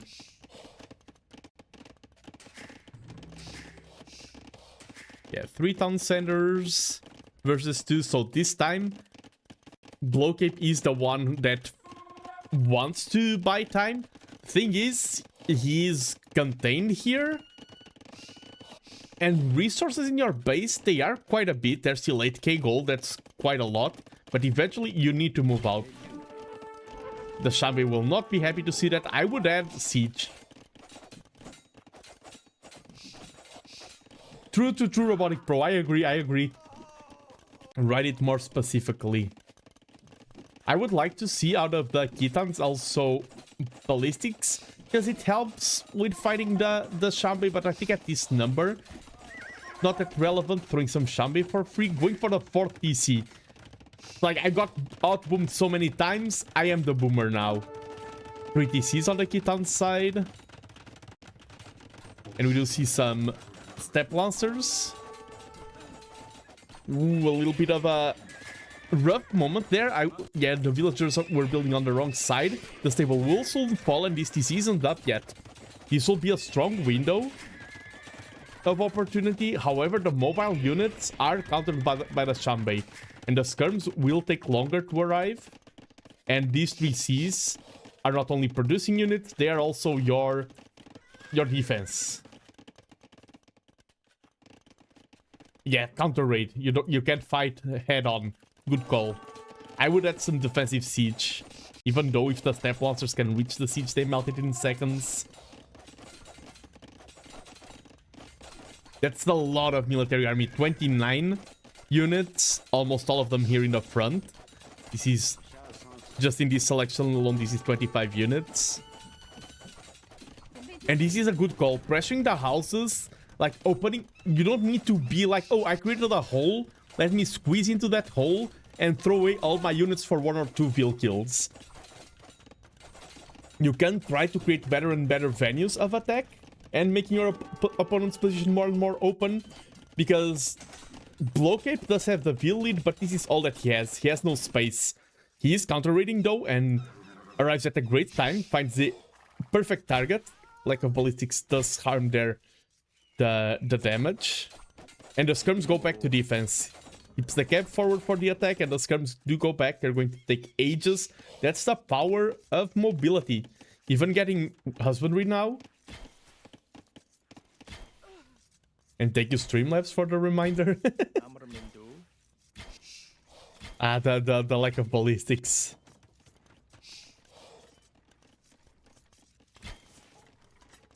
And this is Blowcape's home map.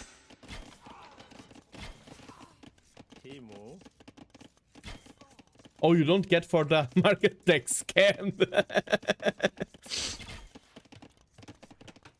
Oh, tries to wall him in, and that's how Antimon got a lot of great engagements earlier on in the first map. Is that walled? Yeah, that's walled. Yeah, you can't go out there. The way is shut. It was made by those who are dead, and the dead keep it. Nice quick walls. What is that? Wow! That house didn't get placed down, no. But gets some more kill kills. That's just absurd. That's playing it for the casters. That's playing it for the cameras. I love the quick wall attempts there. I mean, they weren't attempts, they were successes. This army is here just chilling. Let me check in game when I get home. Let's go, let's go. Of course, I won't check right now because I'm busy casting this banger set. And while that was happening, we have Shambi, we have a castle here in the front. So the way can head at Tiger Cav, and Tiger Cav is such a powerful unit. Tiger Cav will eat these skirms for breakfast. I mean, Castle also with skirms. Oh, finds more villagers, and that's the thing. Blowcape is reaching that point where he can just snowball economy, keep producing units, everything is fine and dandy, he has a lot of eco upgrades and things like that. Antimon is always struggling. He cannot keep up vil production and military production and everything. I mean, he is doing it, but he can't snowball a great lead, he can't do a lot of transitions. There's not... Okay, the Tiger Cavs. How powerful are they? I mean, the camels will help. The camels do get countered by the Shanbei. So it's a matter of unit control.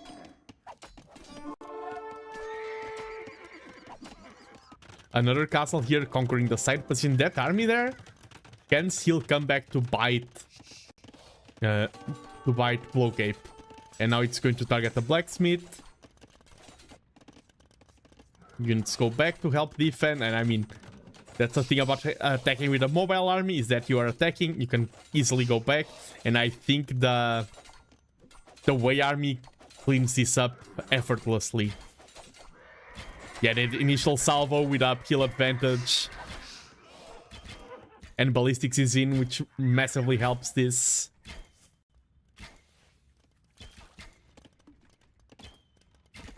Even adding a mill here and a lumber camp, so no TC yet. And that's the thing also. Blowcape with 2 castles. This is a game that's going long and players are raiding and everything. Those 2 castles will nullify a lot of potential pressure. Blowcape, since he had more economy, he had better transitions and everything, he could get those castles up, and they are going to help make the game easier for him. Yeah, focus the camels with the Shanbei, and I'll leave your tigers melting the skirms. They are so powerful versus ranged units. Tiger Cav has such a good unit. The Wei are so powerful. Some Heiguang there. And he's on the way to Imperial Age. And I think the Wei get way more advantages for reaching Imp than the Titans. Titans don't have any more attack upgrades. Their CA, like heavy CA, are not that powerful. And they're already available in Castle Age. Titans don't get much from Imp. While Wei will get upgrades to their Tiger Cav, bonus HP on the Shanbei Raiders. The thin line between what's an eco upgrade and isn't true. The monk. It's like, I can't bring the relic home. I'm just going to leave it there.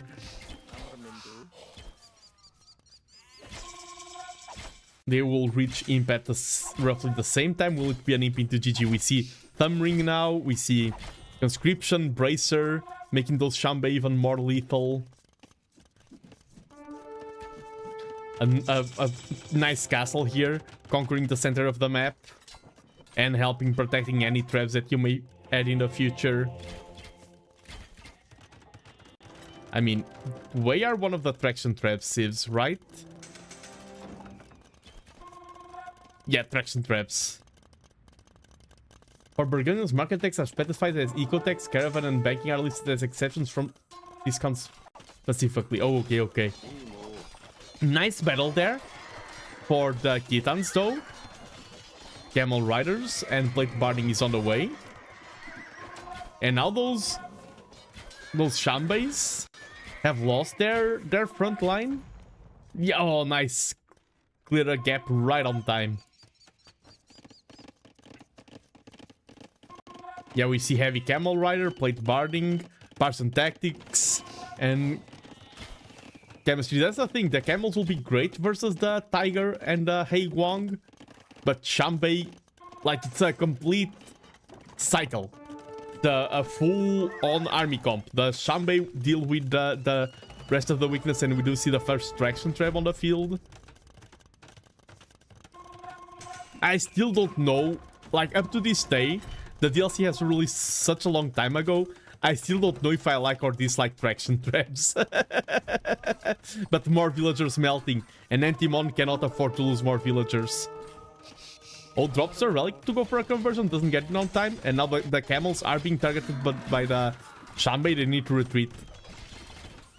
They are really not that strong versus the pierce damage. The Shanbei are just raining arrows from the skies.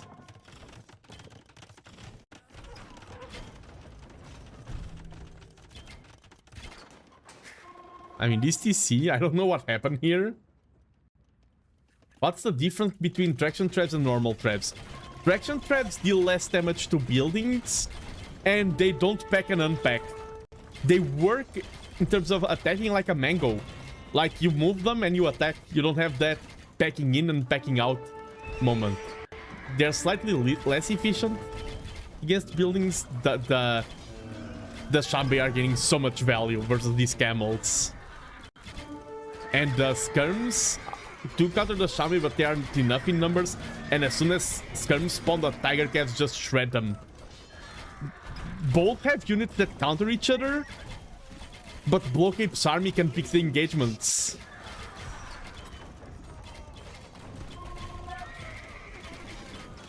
Nice, using the army as a floodgate there. The Titans can, yeah, they can delete the building, but it's hard to remember that in the heat of the action. And now he's down to 9 military units. Yeah, you have mobility, you can pick the engagements, you can send a tiger calf to the skirms. Yes, the camel countered the tiger, yes, the skirms countered the Shanbei. But Blocape just played this really solidly. And now everything is shredding for Antimon. Even this castle helps seal the deal. Like, Blocape, look at his map control, look at his vision. While Antimon is at this stage of the game just confined to a small corner. That tells the whole picture.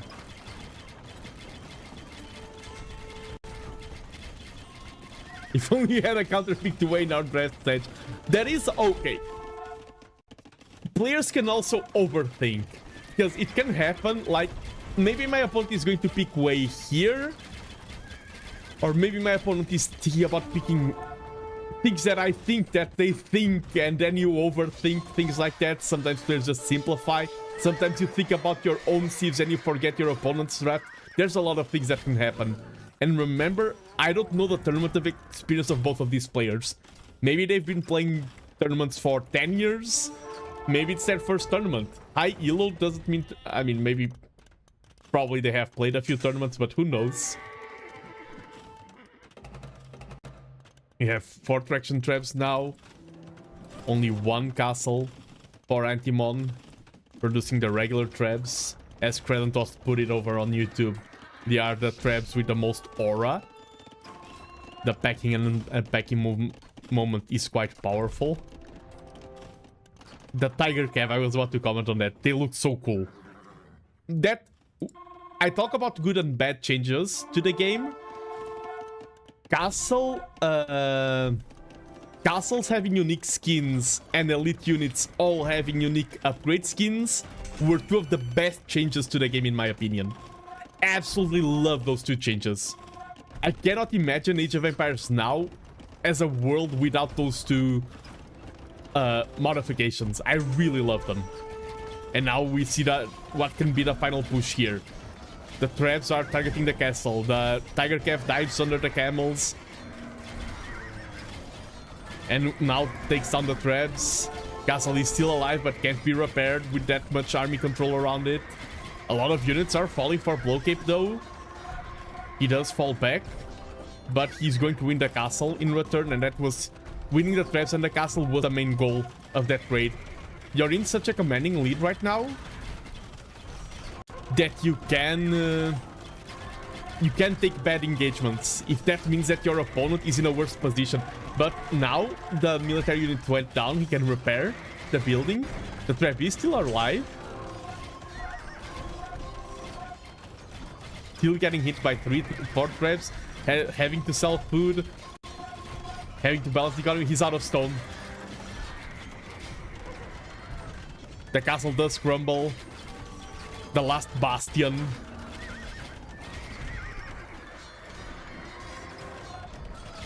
There's no trap production now. No trap production against an opponent that has 5 castles.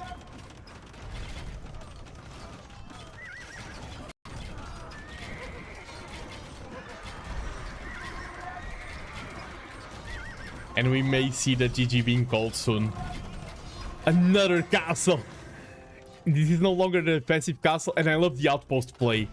Just making sure nothing is flying under the radar.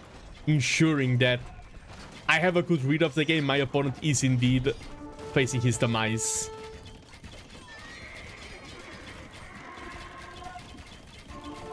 No fast team guilds for me, Sedge.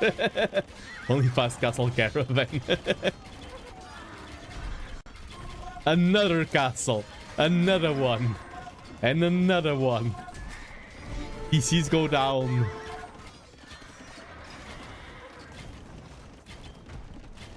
Oh, making a hero here would be such a power play. I would love to see a hero. I think most players forget. I forgot that heroes existed and GG's called. 63 versus 53. Blow Cape is 1 match away from reaching the grand finals. And Antimon with a crazy good journey so far. If I go back to groups, I have here the groups. Antimon won group stage 12-0. Antimon with a stellar performance, while Blowcape did lose a few maps. Antimon had a T90 level of performance, and now he's 1 map away from being out of the cup. That's how these games go. The way hero also increases attack speed will be nice to add. True. As someone said, and I think it was Hera, but I don't remember. The thing about heroes is that all they do is win games that you are already winning. I mean, I like that because I feel like if they are... if they were too powerful, I'm glad we don't see them a lot. Because they are weird. But they do have a lot of aura. And they are a great flex. Yeah, Blowcape now 1 map away. And Antimon 1 map away from going home. And now we are probably going to Stranded. And I'm about to show you why I hype up Chinese for Stranded so much. They are such a good sieve. And yeah, the Italians are on that side. Yeah. Italians would have been a great call there.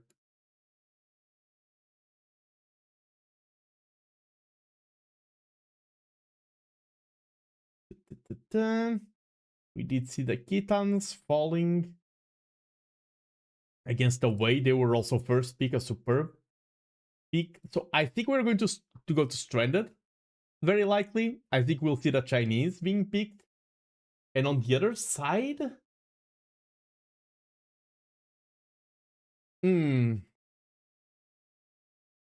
no idea. I will say Portuguese. But Portuguese could be for Zimbabwe. Now, Bohemians. Bohemians here. Bohemian weird stuff versus Chinese. I do prefer the Dravidians on Stranded. Oh, but I think Chinese are just too good. I think Dravidians are the second best Civ on Stranded, in my opinion. Chinese are the best one. We are moving to Stranded. It is Chinese, but it is versus the Romans. The Salve boys.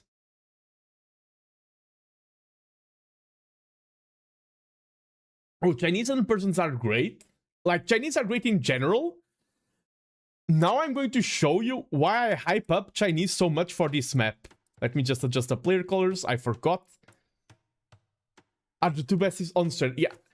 Because with the Chinese, you get the dock up earlier.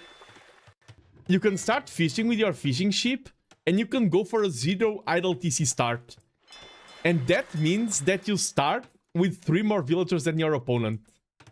Because you have these 2 sources of food before your TC goes up. 0 seconds of idle TC time with a Chinese start is insane. Oh, this is not the ideal TC placement.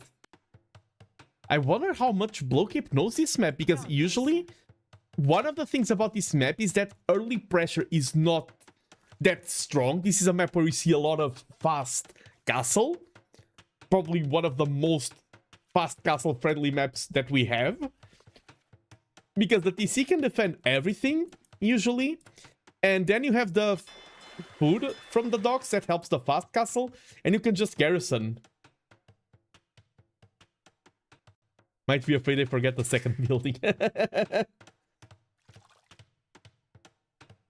They work especially well if your opponent doesn't know you already have wood and gold. Yeah, now we see 7 versus 4 eco units. And villagers are already in the queue. 2 seconds of idle TC time. Disappointed! Like, and this snowballs so fast. Did the Romans get housed? Oh, he got Loom? So it's gonna be even bigger. I think he was housed for a bit. So got Loom to not get housed. And the Chinese TC does grant you extra population space, so you don't have to add the houses as early on. It makes the start so easy. Like, this isn't a 9 to 6... like, nice. A 9 to 6 job. This is 10 to 6 villager lead. Like, you have such a huge lead. It is possible for Blowcape to win this, though. Don't get me wrong. Romans can go for a lot of shenanigans and damage and everything. But,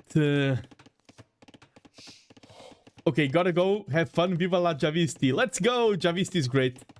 I met Javisti as well at Red Bull Wololo. Red Bull Wololo was great to meet everyone. I met Javisti or Javisti, I never know how to say his name. I should have asked him at Wololo. I met T90, I met Dave, Mamb, Hera, the Viper. I think I skipped someone, but Sebastian, Leary. I waved at Mysterio and he waved back at me. So that, I mean, that's peak. Peak Age of Empires. You have Mr. Yo waving at you with a smile, you know you're making it in life. The thing that will surprise me the most about beating T90, first, I was very happy that he recognized my voice. I do have a peculiar voice and accent, and he was like, oh, you're Nando, and I'm like, yes. But the most surprising thing about meeting T90 is how tall he is. You don't notice on stream how gigantic T90 is. He's like 2 meters tall. I don't work with foot or feet, I work with meters. Oh. Losing a villager here would be a fun way to lose though that eco lead. Look, 300 res collected lead already. 19 seconds of idle DC time though. Probably because of managing the water as well. 21 to 16.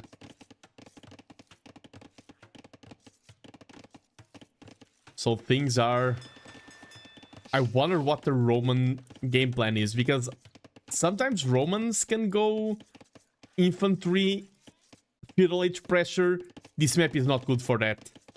Maybe some fast castle siege shenanigans, but then the Chinese just arrive faster. And they can add rocket cards to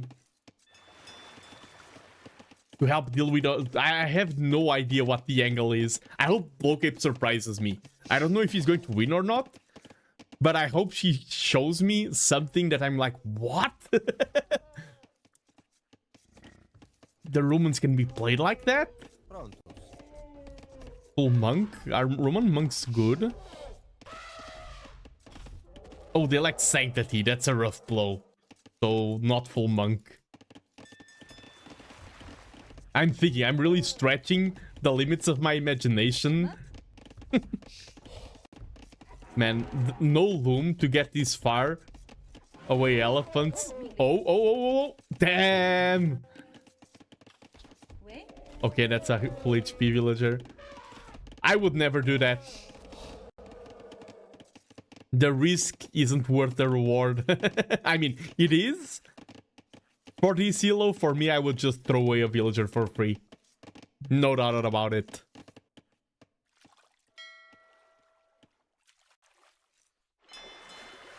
We do see second dock, that it's important to keep redocking in this map to keep the villager efficiency up, and I do wonder if any of them is going to add a Hulk, go for any Middle Age pressure, blow cape with the Romans already on gold, adding a barracks. If this is militia play, I'm not a huge fan of militia play in this map, and the Chinese player going for all the grid, 10 villager lead, going for the deer now. I mean 10 worker lead, because the fishing ship also counts.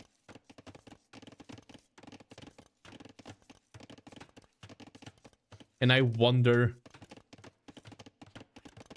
I mean, if Etimon wins this, we have a game 5 on our hands, and then both players, after playing for this long, how long have, like, I started this set, I've been streaming for 2 hours. It's one thing to cast for 2 hours, imagine being one of these players. And like, for example, Hera has spoken about how Age of Empires doesn't tire him anymore, because he's played so much that it feels like everything is just intuitive. I feel like at 2k elo and fighting against a fellow player who is also that high elo, you're at a stage where you sweat a lot to play that well. I don't think the game is easy for you at all. And you've been playing at that pace for 2 hours, going back and forth in intensive maps. I think we are about to start seeing some mistakes happening. We do see the Chinese adding the 2 buildings, and he's already ready to click up to Castle Age, and we do see mana times and double beat-X from the Romans. But, I mean, as soon as mana times arrive, your opponent is already on the way to Castle. 1k res collected difference. You ban the lack of Chinese ban from Blow Cape and how he opened it makes me think that he really is not a stranded player.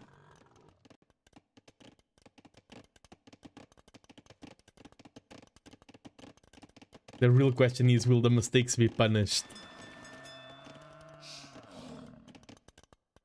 I think so.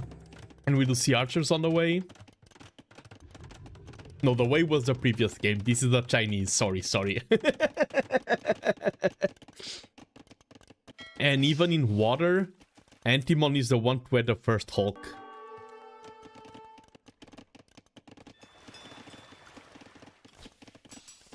Archers are already here. Oh, an attempt at a tower.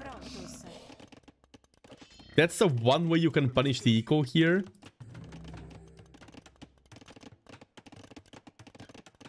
But I don't think that's enough damage, denying this one line. I'm sounding a very quote-unquote doomer for Blowcape's position. But I gotta be honest, I mean, technically every time one of these players loses, it was because of some set of mistakes. The true question is, who will make the most mistakes and be punished for them? True. If any of us played perfect Age of Empires, of course, right now, we can say that Hera is the one closer to it, but if we were all playing perfect Age of Empires, the game would be way more boring, in my opinion. Imagine if you could control each archer individually and always dodge every single attack and everything. Yeah, perfect AoE 2 doesn't exist, fortunately. True. That's why if you add some like, when people try to program AIs to play Age of Empires, they are quote-unquote limited AIs. Because since they have infinite APM, you can technically make them micro every single crossbowman and dodge every single shot. And I think infinitely, like, perfectly microed archers or skirms would win every single game, like, if they are micro to perfection. An RTS with massive multiplayer where it's flair controls a single unit. I mean, sometimes when I'm watching the pros, it feels... I've said it before, I have a theory that we are being lied to, and every single pro player is like 5 or 6 players.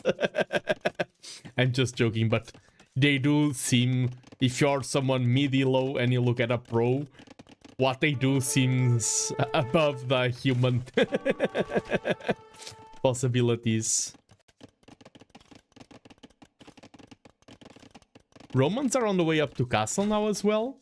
Crossbows are here punishing, and the walls will buy some time. The game, as I said, isn't as doomed as I was announcing. No military for the Romans, though. Probably they're waiting. Oh, that tower gets cancelled at 96%. Salve. Yeah, you need that tower up. Prontos. Yeah, probably waiting for scorpions to help deal with those archers. We see battering ram to deal with that tower there. We see second TC. And with all of that fishing eco booming from the TCs is going to be easy. Finding new angles of attack. The tower is there through. I guess high-low players are actually just 5 downs. True. Because that's the thing. For in Go, it's a game where speed is not relevant. I mean, if you're playing Blitz, but it's more knowledge. So I can see humans reaching that level of knowledge by dedicating their lives to. In Age of Empires, the speed that they play, the decisions that they make, it like, I think you require more time. Like, I think it's harder to be the best player of Go in the world than to be the best Age of Empires player in the world. I think it's harder to play the best Go because it just has more players and more people dedicating their whole lives to the game. So the sky ceiling is higher. But Age of Empires looks more inhuman, but I think Go is harder to master. I'm quite confident in that claim. Salve.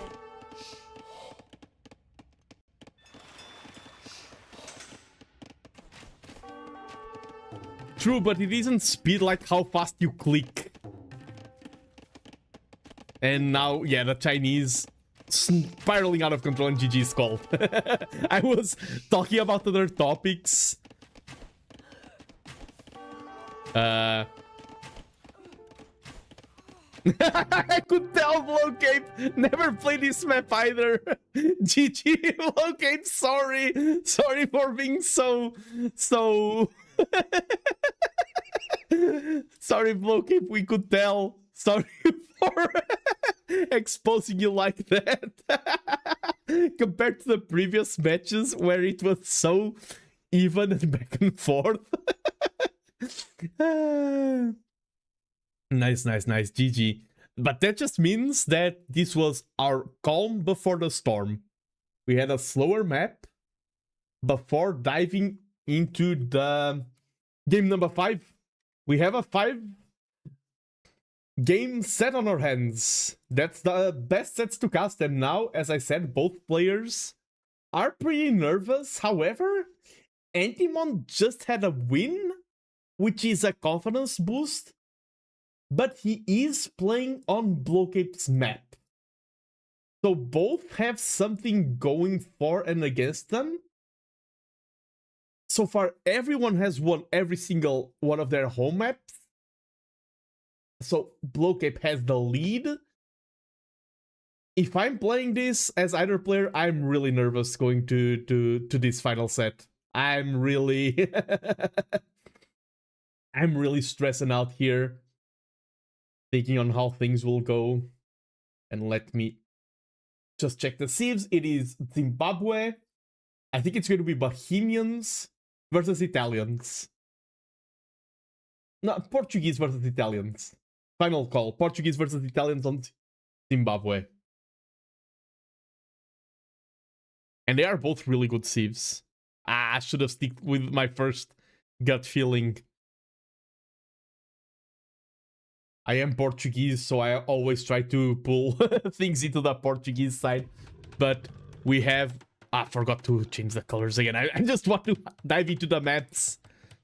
To the matches. Hello everyone and welcome to the Decider. We are here in Zimbabwe in T90 Titans League, the Community Edition. This will decide which one of these two players will reach the grand finals of the Chromium bracket. And this is Zimbabwe, the map that looks like a sad face, 2 eyes and a sad face. Let's turn that frown upside down. It is sad because so many players lose their villagers to these elephants and these rhinos over here. And let's not forget the cheeky crocodiles. And in the left eye of the sad face, we have Antimon commanding the Italians. In the right eye, we have Blowcape commanding the Bohemians. Red versus blue, the two standard colors because I changed them. And this is a map. So far I was saying, oh, these players don't make mistakes in Dark Age.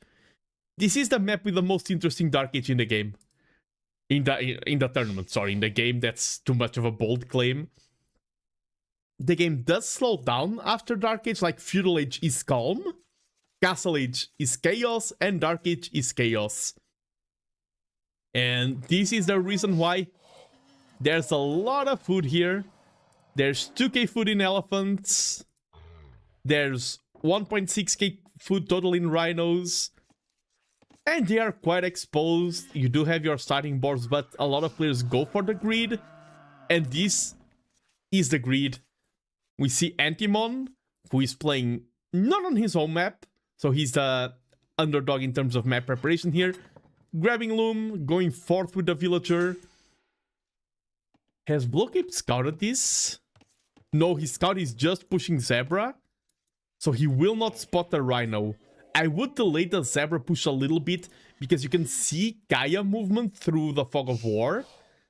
Like this scout right now does grant vision to Antimon. Antimon will know when Blowcape is grabbing boards. Okay, the scout is coming forward now. Goes for the wrong side. Is he going to push those Zebra? And we do see the villager here. Already has Loom. I like that call. And already great. This is 1.2k food. That's almost enough res for both Feudal Age and Castle Age. I mean, you're Italians.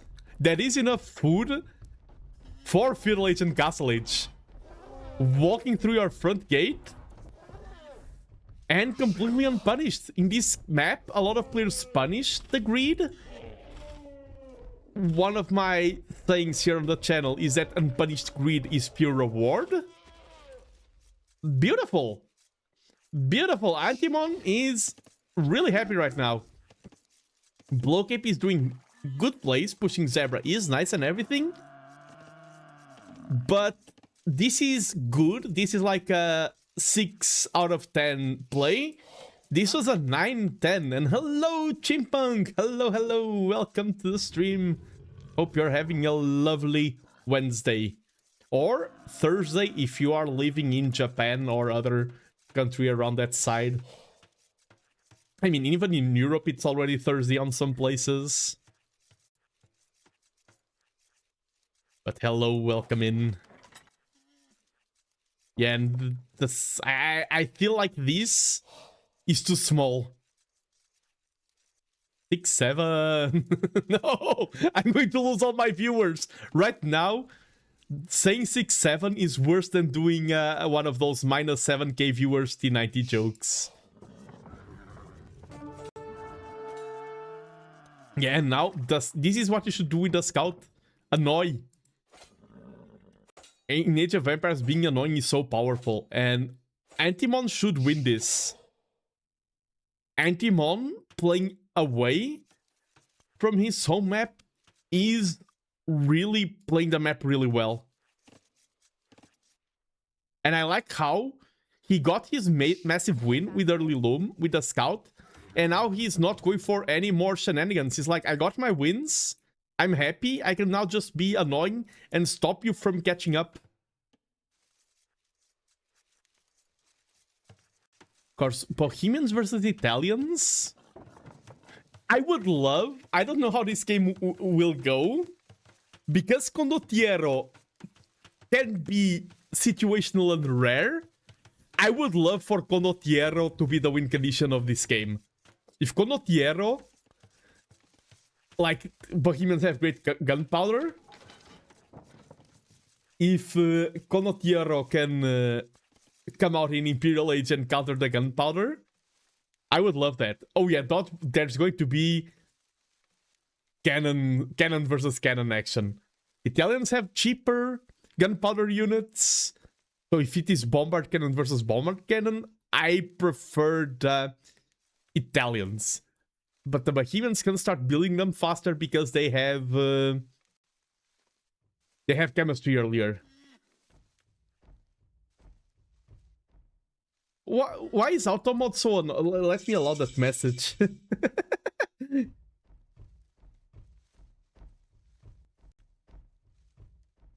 Doom fall upon thee.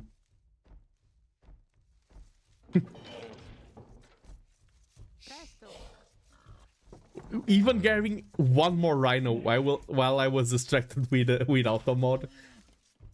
Getting one more rhino here. So already in the grid lead and grabbing even more. And you don't need this much food, as Italians have cheaper age up. He is overfooding. Bohemians versus the Italians, eh? I guess these guys wanted to play the RTS version of Kingdom Come Deliverance 2. Yep. The buildings are a slight delay, so Blowcape didn't get that massive greed, didn't get all that free food. Overfooding are going straight to Imp. Would I like fast Imp here? I think that I will actually like that. But I think you need more on gold right now if you're going fast Imp. I think you needed to add more on gold earlier. But could be. Yeah, I need 7 on gold. Yeah, I thought so. Closed maps are not my specialty. Open maps are. I'm not a good closed map player. I need to become better closed map player just because I want to become a better closed map caster. I need to know those build orders just to cast them better. Usually it's 29 plus 2 plus 2 for the fast imp. Okay. Because I'm very confident at casting Arabia because that's what I play. Horse Collar, double Pitex. Bohemians will have a better timing and... Oh, going to mill here for the animals. None of them is on stone. Often I've seen players comment that whoever drops the first castle of this hill wins this map. I've heard people say that's how this map works. And we do see the TC now. Here, and I mean, there's still a lot of animals here. Antimon did have an early boost. Now Blowcape can grab the food here as well, so it's not that significant. It is cool to bring in all of those animals. That we look at res collected, not that significant of a lead for this stage of the game. I want a map where both players start inside a shared enclosure of castle walls and either fight all the time inside or expand outside. Does that exist already? I'm not sure. And we do see 2 town centers. Also 2 town centers on this side. This is one of the premium town center placements for this map to grant you access to the juicy woodline. None of them moving towards the hill. This town center will be touching stone. We do see the Italians getting both upgrades. And we are moving to boom battles. I do wonder also who will be the first one to make a movement towards the stone. Talents can actually keep the TCs running go through. I mean, both of them doing a superb job, and now these TCs grabbing all the food, as I said. Like, the timing is different, but the food is there now. And I'm, by the way, this match is being really good, and it's also making me so excited for T90's final tomorrow. If you were watching T90, he will play the final of the highest bracket tomorrow versus Tofu. And if you're a viewer, of course, I will be casting it, but other casters will be covering it as well. Just go for your favorite. Like, that's the cool thing about... I think this event is big enough that we can have more than one caster covering cool sets, and I want to watch T90. T90 winning their own tournament. Rigged. I spoke with T90 personally at the start of this tournament. I mean, personally online. And I told him I would cheer for him. So, I will be rooting for T90. I made a promise. All casters want T90's fall and demise because he's the organizer and caster. My POV will be me being like, go T90, I hope you can win. Because I'm part of the problem. In every other tournament, I was like, oh, T90, the tyrant, the ruler. He's so dominant on the tournament. And this time I want to play the other side. The side of T90 himself. He is the underdog in terms of elo. However, Tofu, the better elo player, I've been told... Oof. Maybe this will be my last set because of voice. I do want to cast more today, honestly. I wanted to cast a whole nother set. This will probably be my last set just because I want to save my voice for tomorrow for T90. Because I am feeling the voice cracking. There are plenty of semis. Yeah, that's the thing. And I had another set lined up. If I went for another semi, I knew which one I would do. It's just that today my voice, before the stream started acting out a little bit weird. And I want to save it.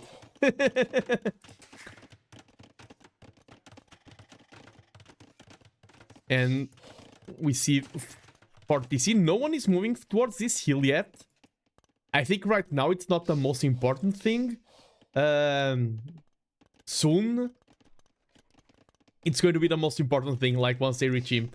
I have had a weekend away and a busy schedule weekend, but wanted to cast more. Too bad I can't split myself. Exactly the same, Krentos. Beyond T90, will you cast other finals? Yes. This week, probably only T90, because I often don't stream on the weekends, and most finals are scheduled for the weekend. Next week, I'll try to grab exciting finals or finals that no one has grabbed. Whoa. I mean, wasn't... I like the Mikiki Chipmunk battle.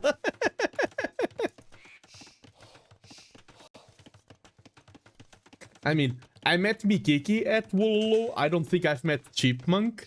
So I need to take the Mikiki's side. Oh, sorry, Skillsu.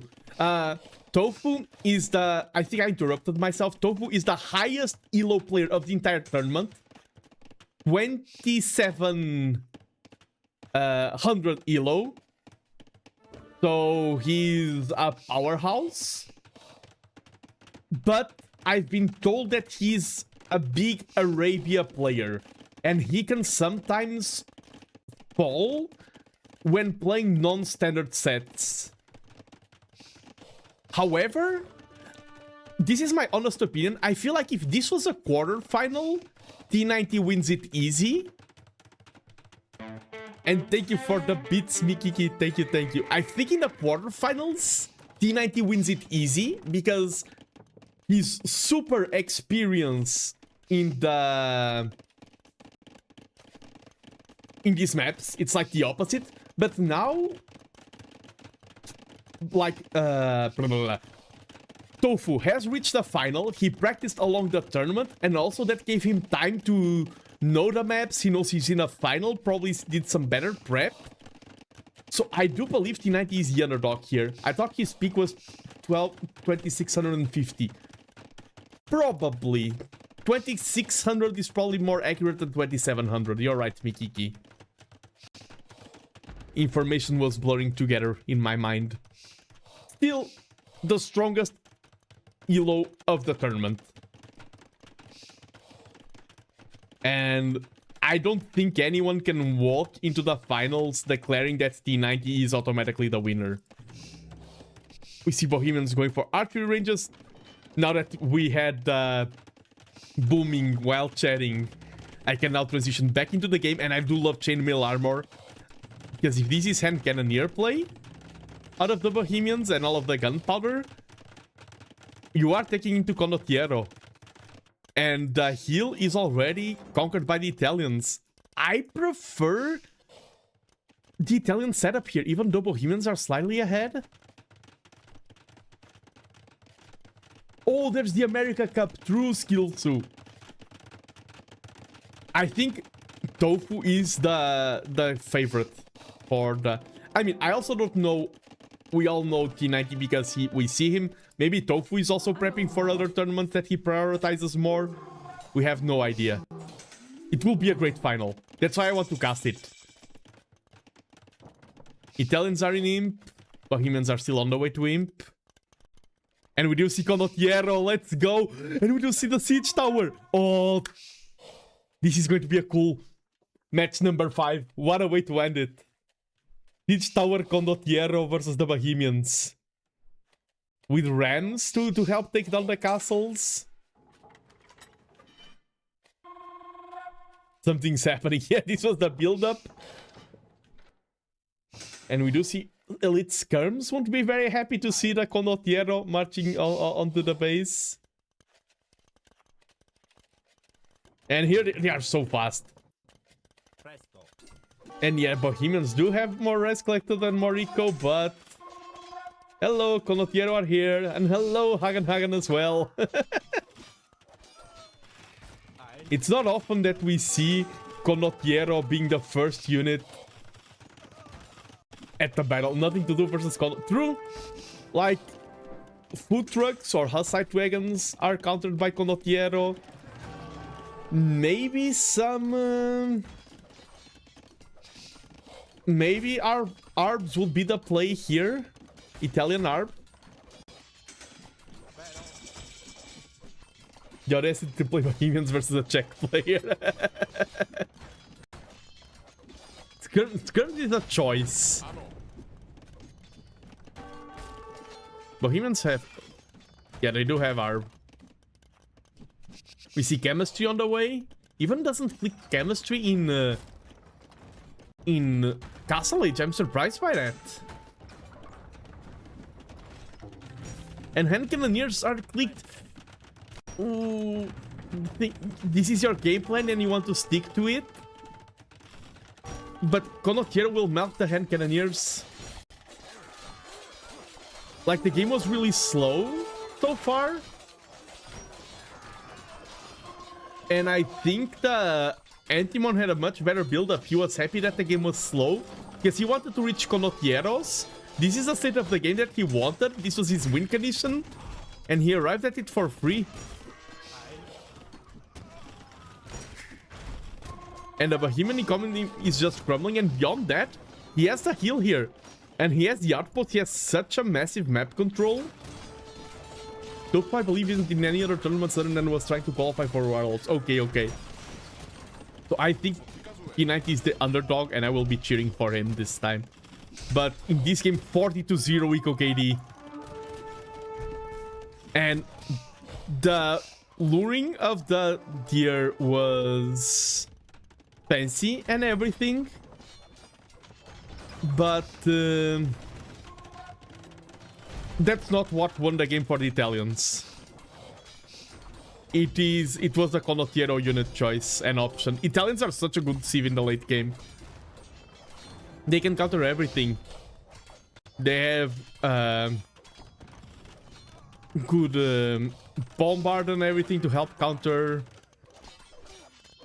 like siege. They have the Genoese to counter cavalry. Especially gunpowder heavy sieve. True. Italians are one of the few sieves that have a unit that is specifically designed for countering gunpowder. And I don't know what the tournament experience of these two players are. This could be Antimon also having more experience with the drafting. He's taking a break after this one, I think. Oh, okay, okay. So more of a reason for him to want the win. Of course, regardless of who wins here or tomorrow, just making it to a semi-final or a grand final is a massive win. Look at how powerful the Condottiero are. They took down so many of those hand cannoneers. Like, regardless of who wins tomorrow, we just want a good set, and both T90 and Tofu.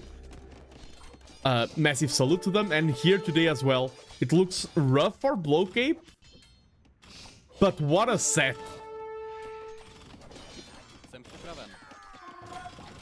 And I do wonder if Blowcape was tired. Oh, Condottiero. Oh, I want to roll my R's, but I'm... Condottiero are a really cool unit.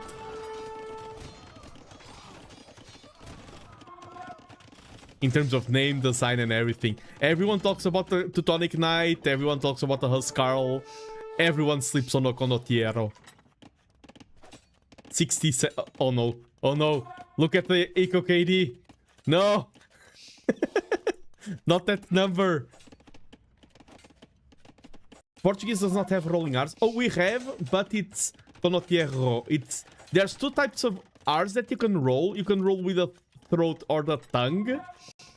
Like Condottiero or Condottiero. And I feel like it's cooler and it sounds fancier when you roll it with the tongue. Funny number, 6-7, let's go. Throat R is not rolling. Yeah, okay, just to be sure. Terra. And hello, Enotura, welcome. We are watching the fall of Blowcape. He played such a good set. But I feel like these last two maps, like the previous map, Antimon clearly played better. And now we see Italians, they have Pyrotechnia. Yep. Some of the best hand cannoneers in the game. I think Shatagni are still slightly better, but Pyrotechnia is such a cool tech. Italians, I feel like they had the rework where Pavis is now a Steve bonus and Pyrotechnia as their new tech. I feel like they just buffed what was already one of the best Steves in the game. That's my call. I think they are stronger now, and I don't think they needed to be stronger.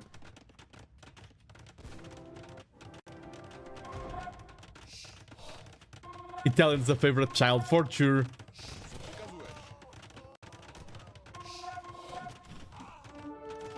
Yeah, and this is like the thing about these games. Of course, Blowcape wanted to reach the final, and it was so close. Blowcape was up to 1. Antimon for 2 matches was 1 match away from being eliminated. But 86-0. When will Mongols get a buff?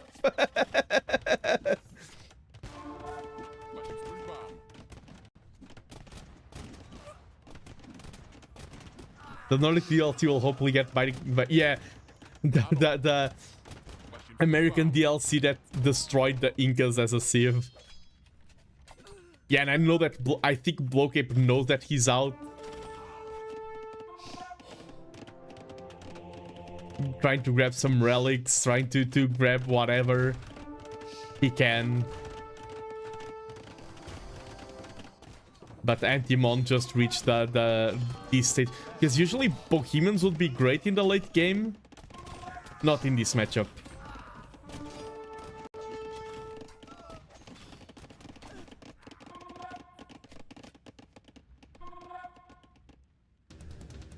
Bombard cannons, and now the rest of the map starts getting drained out of resources. Blowcape has 0 on gold, 0 on stone.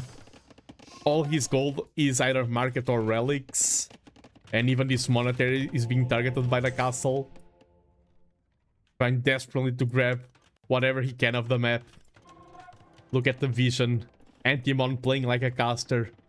Blowcape still has decent vision, but not that great.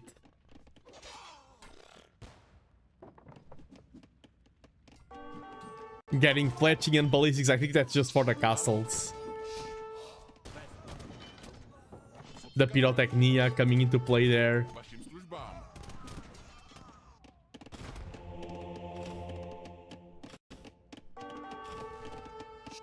But yeah, Mongols don't need a buff, Credon Toast. Do not worry.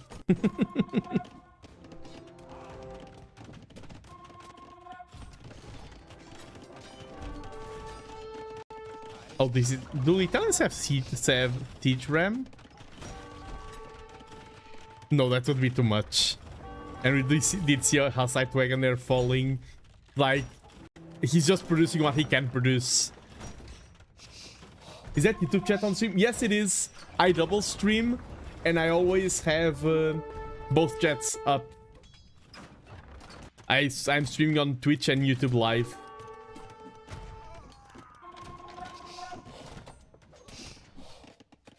I did it before it was cool, because now a lot of AoE2 streamers are double streaming. I wonder who you were replying to. I should make it more clear. True. I'm speaking with the voices in my head. Imagine if all of this time I was co-casting and the co-caster was muted. GG's called. GG. I think here in this final match, like Blowcape, once the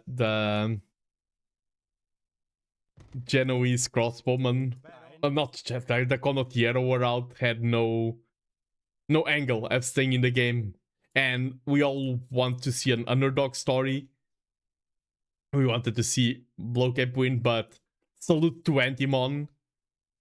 Now he moves on to the final to face either Javesty or Phoebus Apollo. I think those were the other two players. And GG, what a cool set. Intense from start to finish. I did feel like Blowcape's energy levels and decision making started dwindling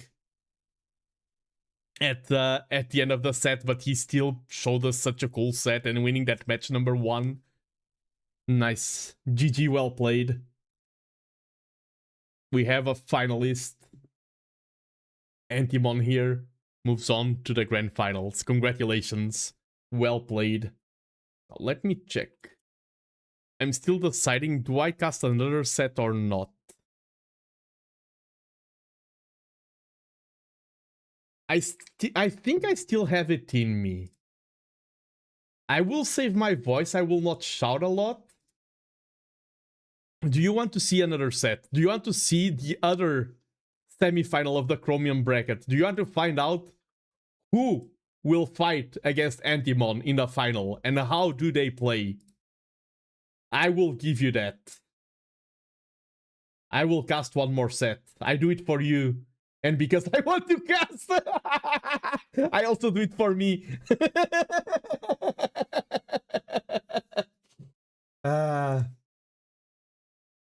Let me reset the scores here. And let me grab these players. The map draft. I always prepare my sets beforehand. And the Civ draft.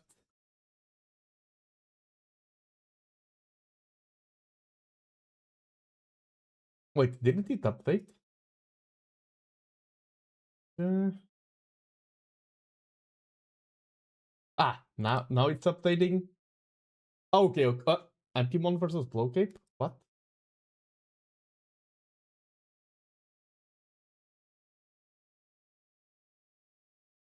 Oh! I discovered what I was doing wrong. I'm an idiot. No worries. Okay, Phoebus Apollo versus Javesty.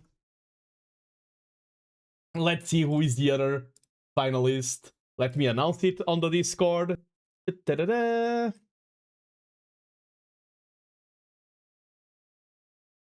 Live stream announcement. Now moving on to Phoebus Apollo versus Javesty. Let's see who is the other finalist. It is cool to cast both of the semifinals. To see, like, now I've committed myself. I still need to check when they play the finals. Probably can't do it live. I will cast the grand finals as well. That is for sure. I'm committed to this bracket now. Okay, let me get the data for these players. Updating cartridge here, and we will move to the drafts and then to the matches itself in no time.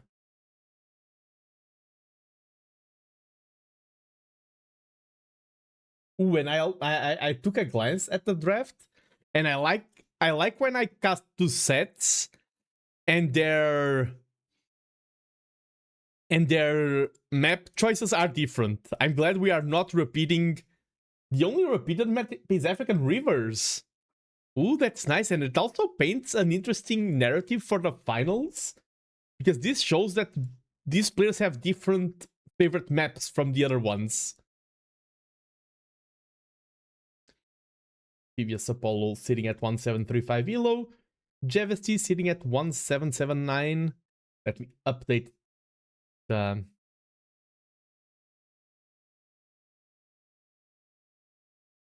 stream title as well.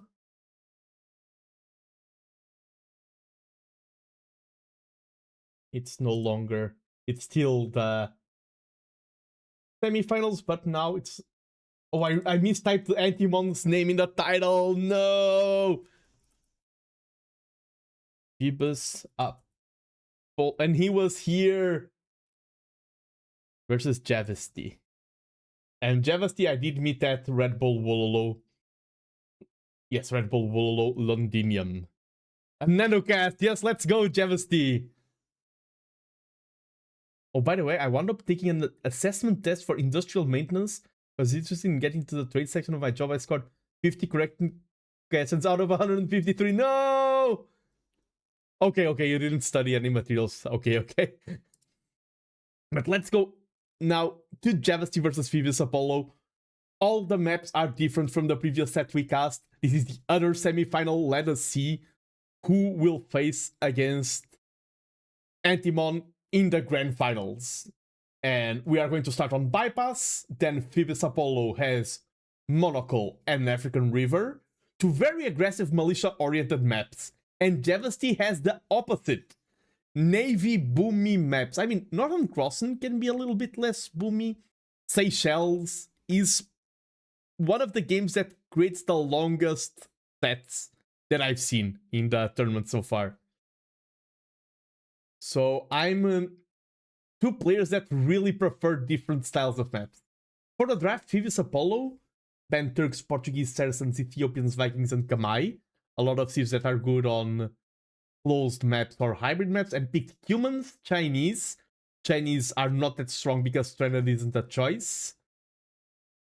Malians, superb on any map. Italians, we've just seen them dominate. Berbers, also good choice. And Goths can be good because there's a lot of infantry maps here. Javesty, I mainly picked water maps to annoy Phoebus. No, I mean, you should do that in a tournament. You should scout your opponent, and sometimes your opponent's weakness are more important than your own strengths. You have two choices, play to your strengths or play to your opponent's weaknesses. If both align, you're perfect. And Javesty banned Dravidians, Armenians, Japanese, Romans, Wu, and Mongols. A lot of great infantry civs, like the Japanese or Romans, and Wu. The Wu are the ones with the John Swordsman, right? No. Yes? No. Yes. And picked Sicilians? Malay, Koreans, Burgundians, Persians, and Bengalis. Think so. Don't get me wrong, it's out of concern for his health. He hasn't seen water in too long. And where are the Britons? And okay, Koreans are for Seychelles for sure, in my opinion. Seychelles is, people think it's a water map. It's not a water map, it is a tower map. If you have a tower sieve, pick it for Seychelles. Trust me. But let's go to match number 1. It is Bypass. Humans can go for some siege shenanigans on African rivers. For Bypass? Maybe Malians are good at water, maybe Chinese for Bypass, question mark. Versus Burgundians. Seychelles has water as a decoration from what I've heard. No. Water is important in Seychelles, but towers are even more important. Towers win you the water, wins everything. Let's move on to match number 1. I did get Burgundians right, and I overthought the humans. I thought they were for another map. No, Koreans are for Seychelles. Trust me. I've cast this tournament enough to know that Koreans are broken on Seychelles. And welcome everyone to the other Chromium Bracket semi-final. We have two players facing off against each other who are sitting at roughly 1700 elo. In the left side of the map, in the blue color, we have Phoebus Apollo, who is commanding the humans. The map is bypass. We have the bypass here in the center.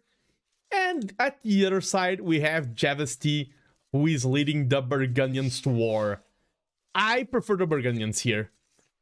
Humans have some weirdness. They can go for rams and full-on siege. In Feudal Age, I wonder if Phoebus Apollo goes for that. I've seen some players defend that. Maybe this is a siege push. And of course, this is a map that a lot of people know because it is the map of T90's masterpiece. If I remember correctly, yes, I think this is the map where he won game 5 versus Nilly. And made a video mostly about that match. We have two players here. They are fresh out of the oven. They are first match. They are playing in the tournament today. So we just went from a really long set where players were exhausted to the first match of a set. So they can have first game issues. Like sometimes there's first game performance issues. Performance not in the game itself, but as a player. Or you can have the opposite. You can be super solid because you are fresh. You aren't fatigued. Let's see what they bring us. Burgundians are one of the many civs that breaks Age of Empires right now. When I say breaks, I mean it shifts the rules of the game. They have the eco upgrades earlier, right? Those are the Burgundians, right? Yeah. And they are cheaper. So they can go for a great boom and be really efficient in closed or semi-closed maps. And I think Phoebus Apollo with the humans try to draft for that. I think we're going to see Rams trying to punish that Burgundian boom. I'm not expecting a 2TC boom out of the humans, but it could be. I cast Phoebus Apollo in the past, and I've cast Javesty in the past as well, but it's been a while. So I need to remind myself how these two play. Sometimes I have performance issues to get started. But Jeff says it's okay, but maybe I should see a doctor.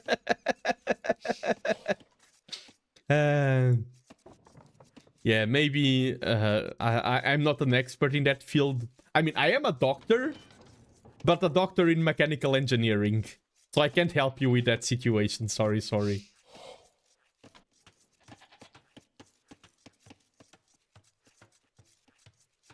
And so far, we see the calm before the storm. One of my favorite things in Age of Empires is the Dark Age. This chill moment before everything kicks off. Wait, I have you a picture already. Freaking hell.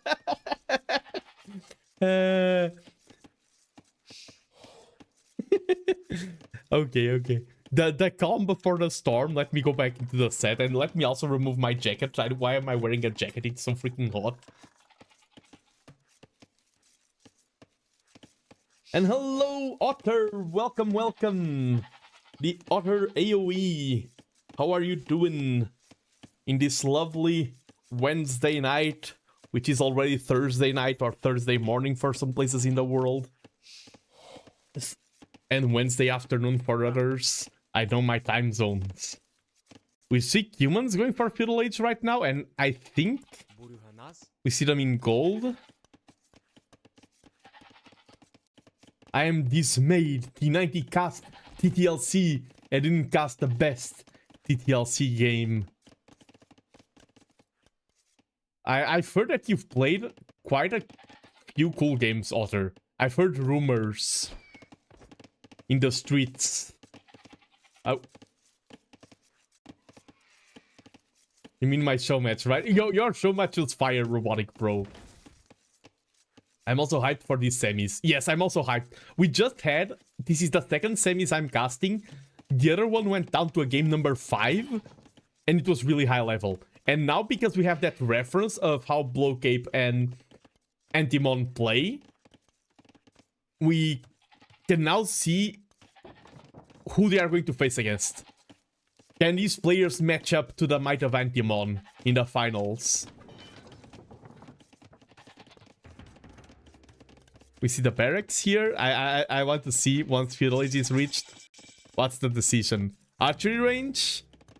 Blacksmith? Oh yeah, you need the blacksmith to place the siege workshop. I keep forgetting about that in the human rush.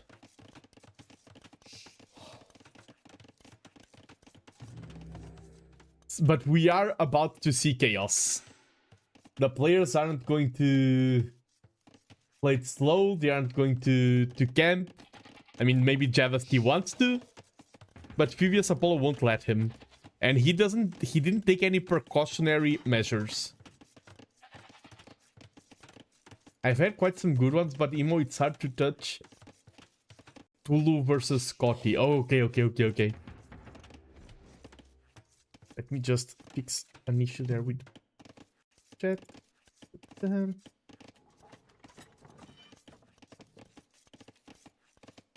Yeah, and Kratos, Mongols banned again, I sleep, yes. Mongols are the #1 most banned civ in the tournament, and for good reason. See the siege workshop, we see the rams, we see archers. So this game, the condition of this game is Javasti survives the push, he's okay. Javasti crumbles against the push, game is over. This won't be a really long game. This is a very... I mean, I say that, I've seen human pressure actually slow down and turn into quite long games. Phoebus doing a Chris. I like how now this is doing a Chris. And it gets spotted. These buildings will be a preemptive wall. The scout timing, yeah, the scout timing there was perfect. Just having 1 or 2 seconds of warning time here is a huge advantage. Yeah, it gives you enough time to drop the stone walls behind.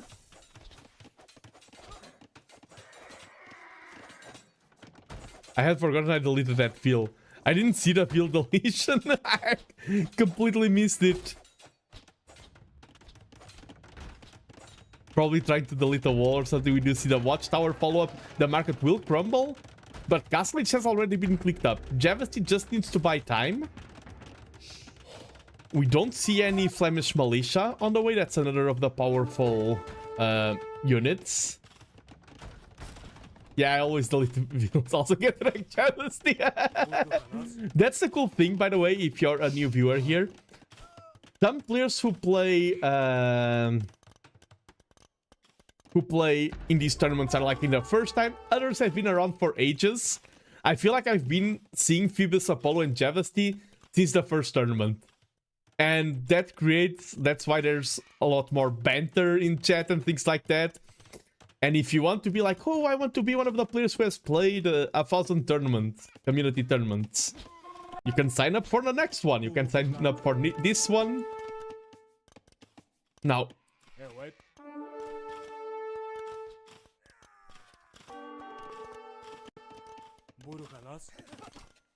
okay, we did see the Flemish militia play here. I was enthralled by that ram. 2 villagers fall down. And the rams are not finding a lot of value.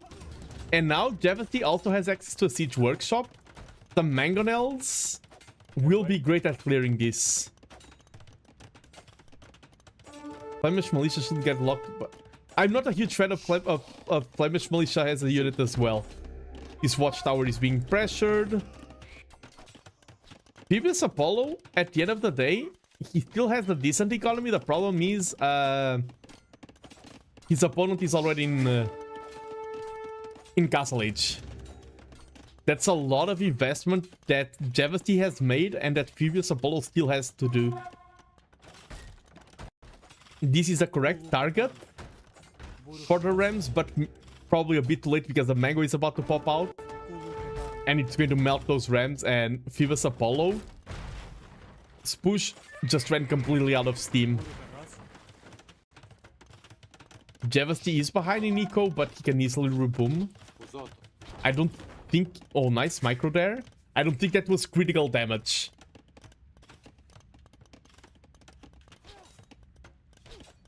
Did the push do anything? No, because flames are broken. Ooh.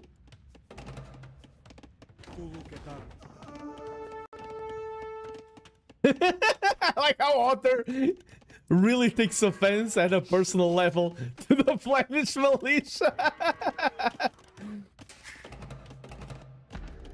Yeah, the Mango there can take down the tower.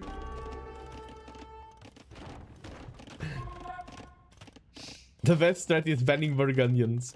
We are already giving info. If Javasti is the one who wins, we are already giving info to Antimon.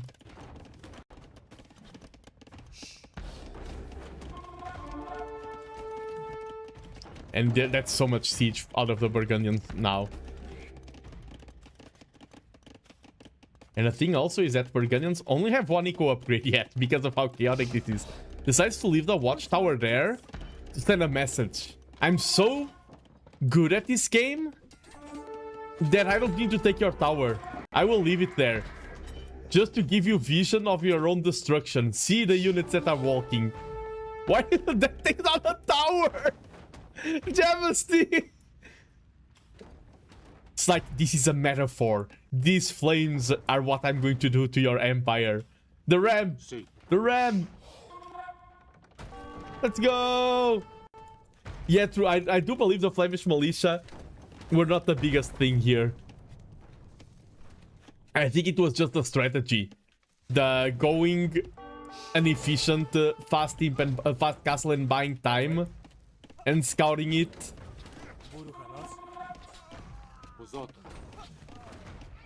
Yeah, the ram one hit. I see a Siva I like here. Let's go.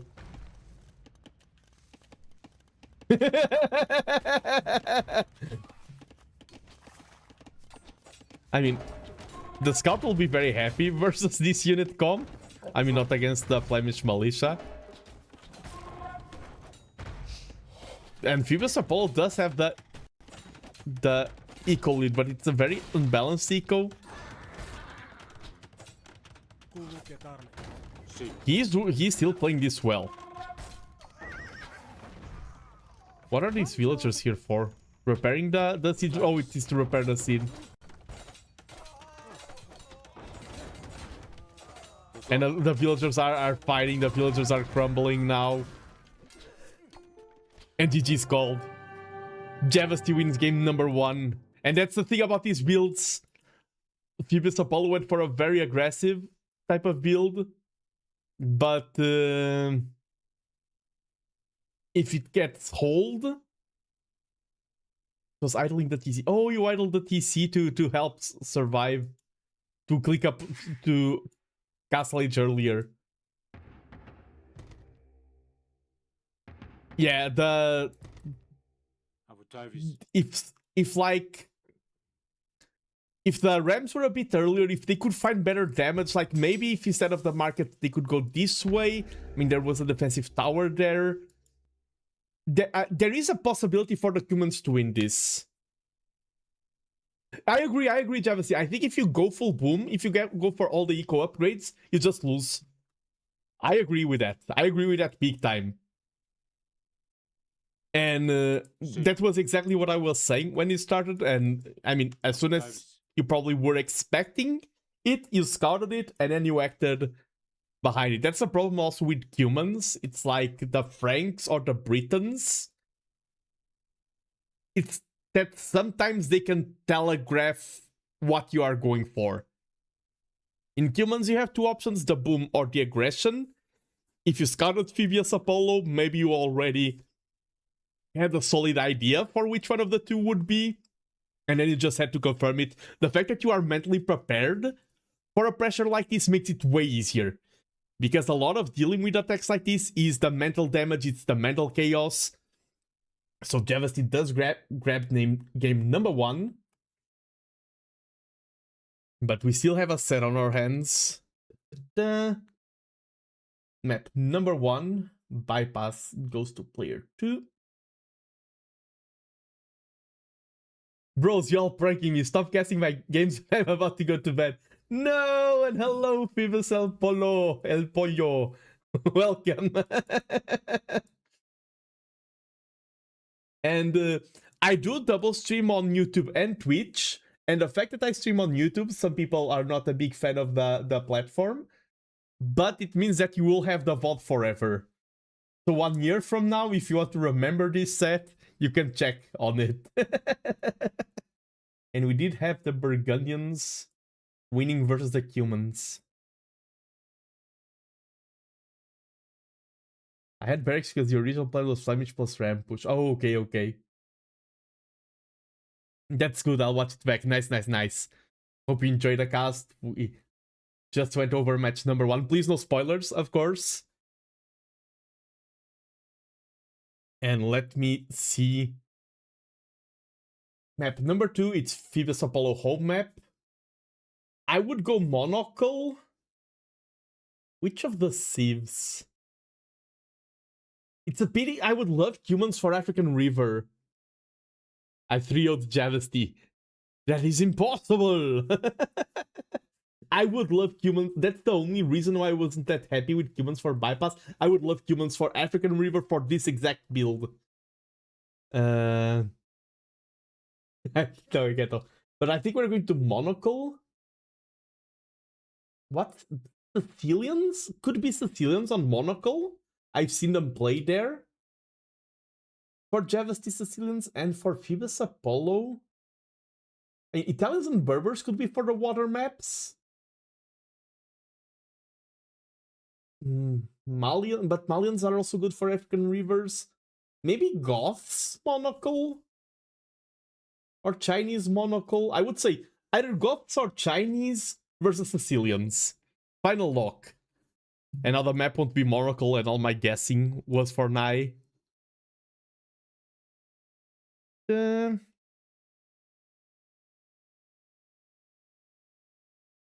It's not Monocle yet. No!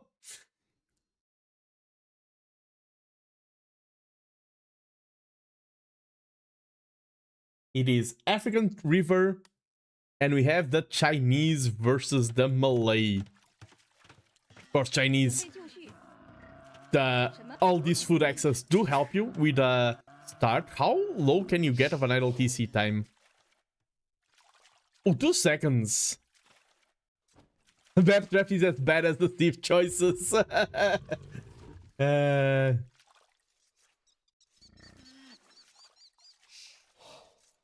Who are these people?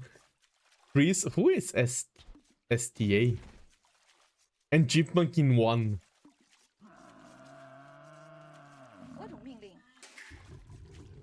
Spaz. Ah, okay, okay. Spaz the Adventure. Okay, okay. I usually hear him as Spaz, not STA. Oh, we see Javesty going with the cheeky zebra push. I mean, this is... Oh, this is hybrid terrain, of course, of course.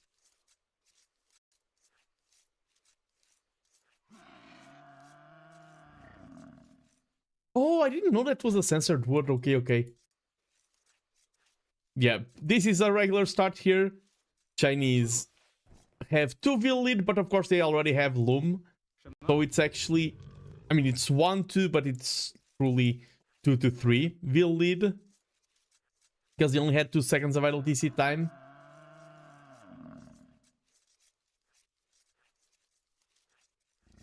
I like how... I like the discussions, the dramas in chat. Malay are good here. I slightly prefer the Chinese. Just slightly. I think both are great thieves. And of course the Malay... The thing is, one of the Malay advantages is the... water booming.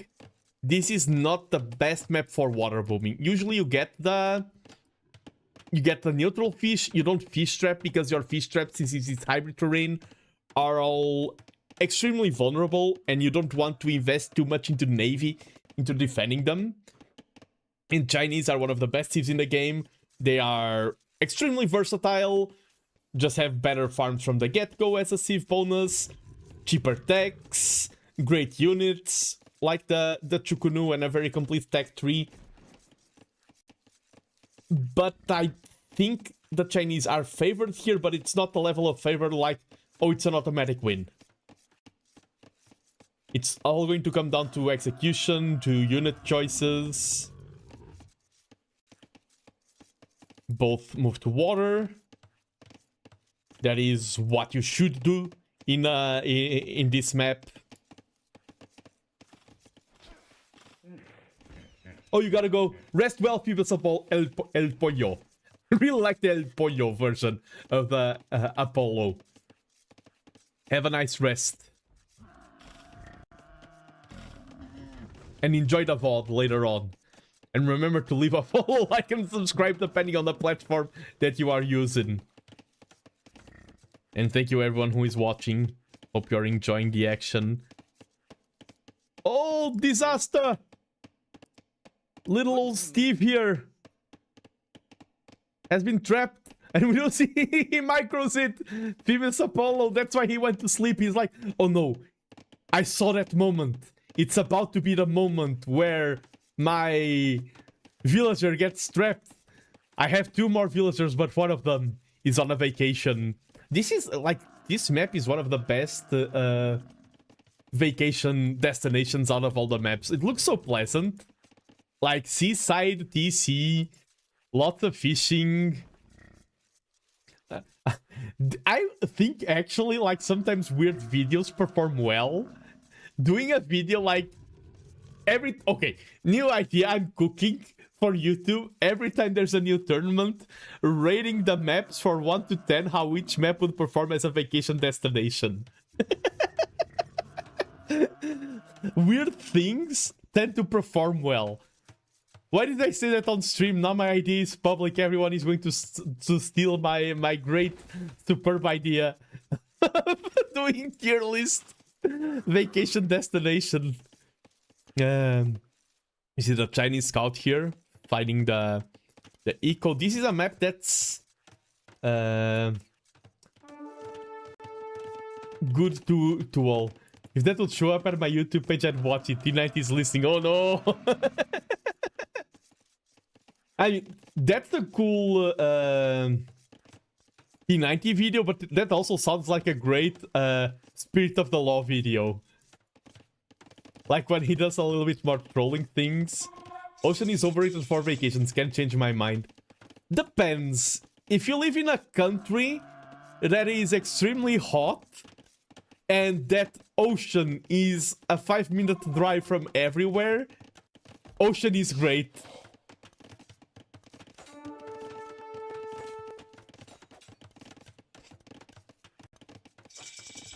Oh, the scout gets trapped here out of Javesty.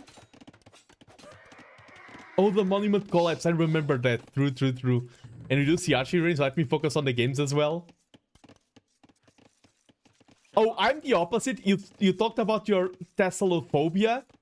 I sometimes struggle with heights. So I'm like, mountain is I mean, it depends on the mountains. I'm talking Portugal. Like summer. Mountain Portugal summer is super hot, the mountains. And heights, why not go seaside walking? The peak, fresh breeze from the ocean. And we do see the Chinese go for Man-at-Arms play. I really like Man-at-Arms play. Oh yeah, I'm not a big fan of beach, like sunbathing in the beach. I love going to the beach, but for seaside walking. Seaside walking is peak for me. Seaside walking is peak activity for me. And we do see the quick walls here. One of the villagers gets walled outside. And now walls in the scout. Oh, what a cheeky play out of Javesty. The scum does pressure, but there's Militia on the other side. Militia won't do much. And Javesty has no access to gold right now. We see Hulk on Hulk action on the water. 1-2 eco KD. Phoebus Apollo is in the lead. We see a defensive tower. That tower will condemn that scout, but you're happy to force this tower. That is a necessary tower, but you're happy that you forced that out of your opponent. We see Hulk chasing the Hulk.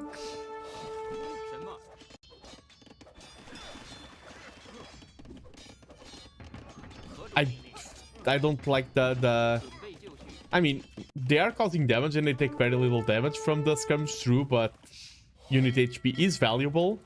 I like how we had Hulks crossing Hulk. There's a defensive Hulk there. Now it's Micro Wars. Horse Collar on the way, and we do see peak Chinese comp, a little bit of everything. I'm surprised to not see scouts. They're not that great in this map because of the power of infantry.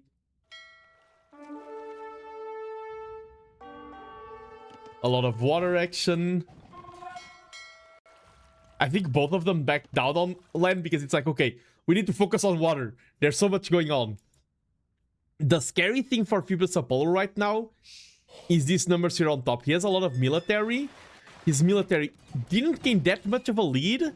And Javesty is well geared up towards Castle Age. How did Javesty get this much food? Just spending less. I mean, he didn't get fletching. This is a free upgrade, so he didn't get it. He didn't get the Man-at-Arms. Didn't get the Man-at-Arm upgrade itself, so probably all of that food saved up is what's going to give him the fast castle. Nowadays, I feel like fast castles are very powerful, and I'm not a fan of that. I hope fast castles get a bit nerfed.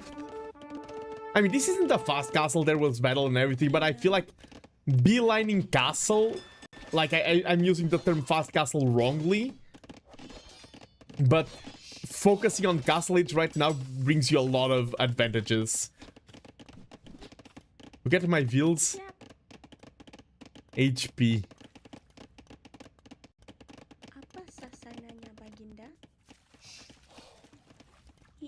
They're all fine? Oh, you don't have Loom! The one Vil HP, not all the Vils. Wow! You cheeky player. That's so dangerous. Is that something to brag about? I mean, a mistake, like, a mistake is only a mistake from the moment it gets punished. Like, these Man-at-Arms, if they reach those villagers, they will melt them in seconds.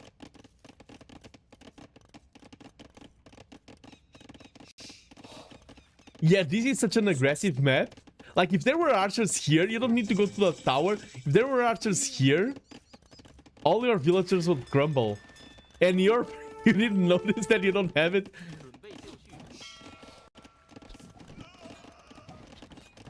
Like, the focus on water also helps distract from the fact that villagers are loomless. Well, I'm glad you brought that up. How did I not notice it? Probably Phoebus Apollo didn't notice as well. We'll watch the VOD and we will be like, how did I not see that? You'll prefer... no, I don't still prefer Phoebus Apollo position. The Castle Age timing is so powerful. Just vodka and arrow makes your units so powerful. And we do see a defensive tower. Apollo needs time. Needs 2 minutes and 30 seconds of time without taking critical damage. Yeah, he didn't take all of the swordfish even. I like how everyone is just shocked at the current game state. Javesty did reboom here. I mean, that's just 260 food. I like the idea of abandoning it. Just leave it. As I said, this map is not made for fish booming. I wonder, I would love to see, I don't think it's a good play. Malay dogs with thalassocracy, I think that's the name of the tech. Yeah, thalassocracy. Harbors. Controlling the map. But I don't think we're going to reach that state. And we see Siege once again. 1700 is just high IQ for a port. 1500 that has to play 1700s all the time. And remember, whoever wins this is going to face a player that is currently at 2k elo. Is going to face Antimon. That's not going to be an easy final. I will cast that, by the way. And now that War Hulks do shred Hulks. Yeah, both Phoebus Apollo and Javisti are really good players. And it's funny that for Javisti, this is being a repeat of the first game. First to Castle Age, and then Siege to punish. And a villager forward once again to repair the Siege. Just being coherent in the decisions. If it worked once, why not do it again? The villagers do get targeted, the repair builds. That's so valuable. What? The micro! I was not expecting that.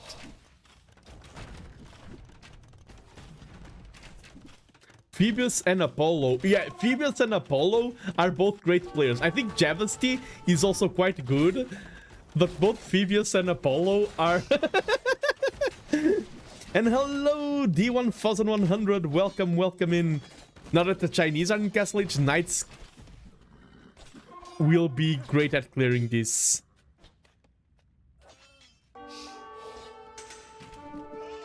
I don't think... I think that was a good play. I don't think that was game-winning levels of damage. I think there's still game to be had here. Compared to the previous game where there's a lot of all-ins and things like that. The Chinese have Knights now. Does he have Loom now? Okay, he does have Loom. If Loom wasn't in now, this would be game over.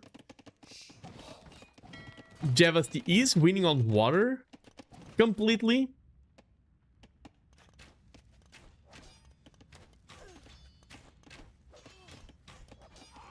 After forever, I finally played 2 matches. Nice, the Knights here do get a little bit of raids.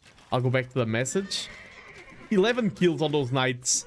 12 kills, the power spike of reaching Knights. And now we see Bloodlines on the way.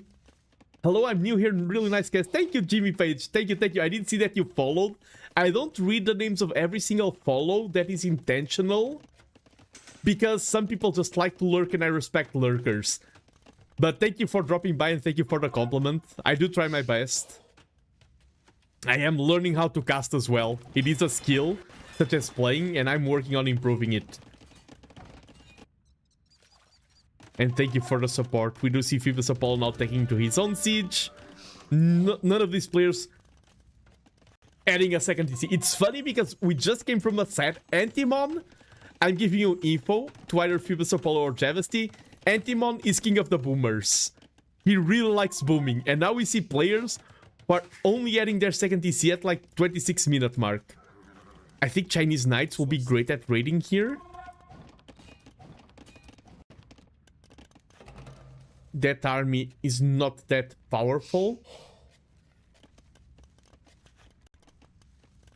Ooh, the Knights there. I don't think they're going to find this. Oh, hail, king of the boomers. And he's Rip versus Javisti, so whoever this one is, he has to root for Apollo. True.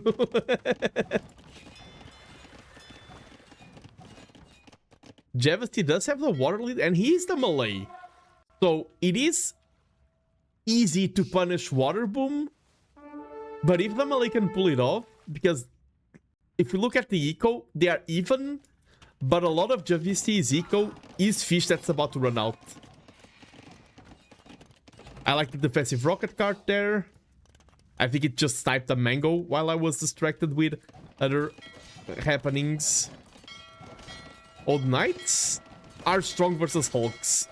That's my first time seeing this engagement.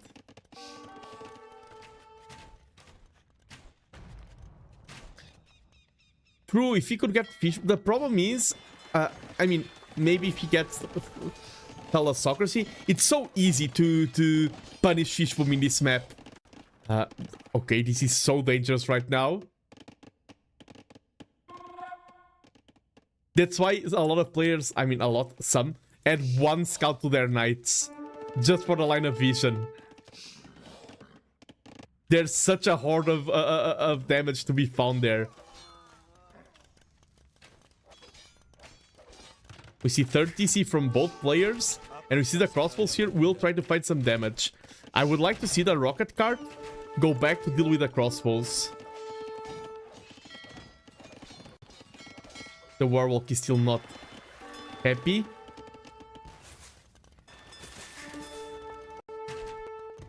This is getting unanswered, and this can be a very dangerous raid here. Everything is exposed here in the back.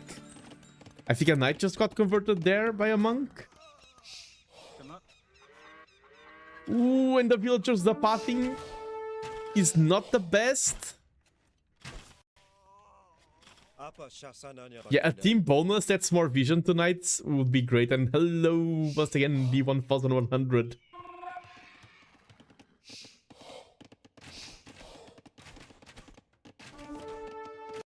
Is that working, the toggle? So sorry, I think the toggle maybe isn't working. I can do it manually. Okay, now the rocket carts and the knights are here.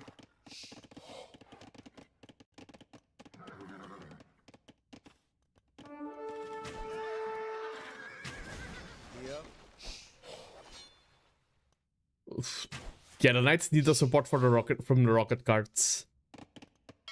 All of these Eco being unpunished, Javesty is getting away with a lot of small things in this game. With a lot of small big things. I feel like Phoebus Apollo has like 3 or 4 angles where he can deal massive damage, but he's not finding them. And it's hard because he's being pressured. There's so many, like, these maps are hard to play.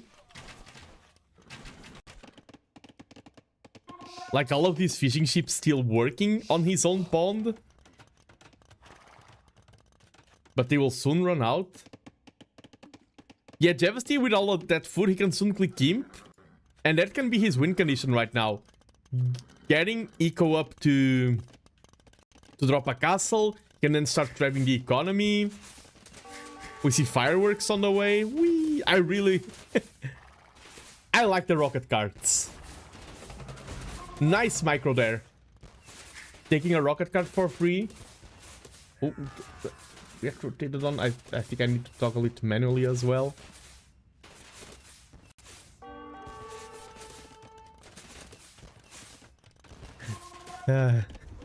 Okay, we do see finally the water is found and it's getting pressured. Let me just focus the game. Nice micro Javesty. Oh, sorry. I was... We do see the elephants, the Malay elephants here will perform nicely against the siege. Take 2 down, that's already worth it. Those 2 elephants just to take down the 2 rocket carts, 100% worth it.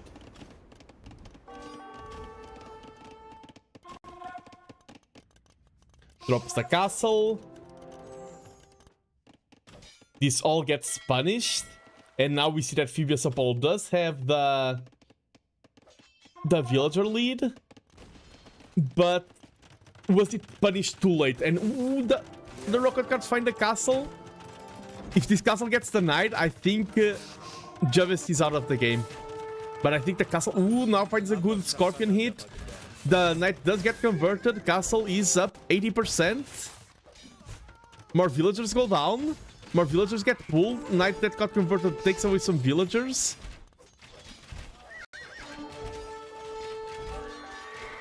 Phoebus Apollo does have a commanding Vil lead, but the imp timing. And now Traps will be on the field. I love this call. You see your opponent is imp. Your castle cannot go here. If you're both racing for imp, then that's a good call. Your opponent is first imp, you need to keep those castles safe. Use them to stop raids. And now Phoebus Apollo is in a tough position. What's the play here? Raids can cause quite a bit of damage. Water Eco has been greatly neutralized. Phoebus Apollo needs time. Yeah, market abuse, I agree with that. I agree with the call. And this was a Malay imp. Malay are... They are advanced disgustingly fast to the next stages. Oh, that Hulk there fighting some villagers. Previous Apollo is just evacuating because his win condition right now is time. He needs time for his eco to work. He needs time for Javesty's Javesty's lower eco to start harming him. Nice call with the night raids. Going imp, getting Bodkin. Lose the TC, you just need time. Back away. And what unit do you go for? The monk play from Javesty also, I think, was one of the main things that kept him in the game. Converting that 1 or 2 knights on different occasions. Grabbing the relics now as well, but converting those 2 or 3 knights really swung the tempo on that castle fight. And using the converted knights to snipe down the siege. And now that's the thing, Phoebus Paul does have the equal unit count, but 20 of them are repairing a castle. Now even more. Holy repair bills.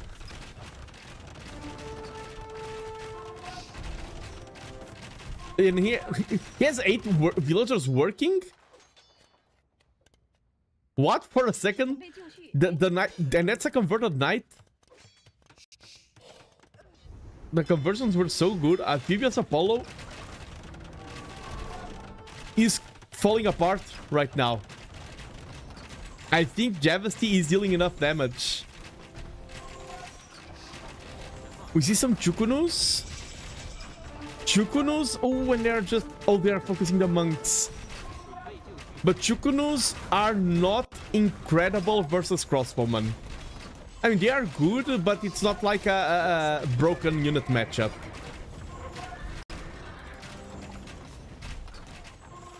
And the castle will crumble and GG's called. What an intense match. Oof.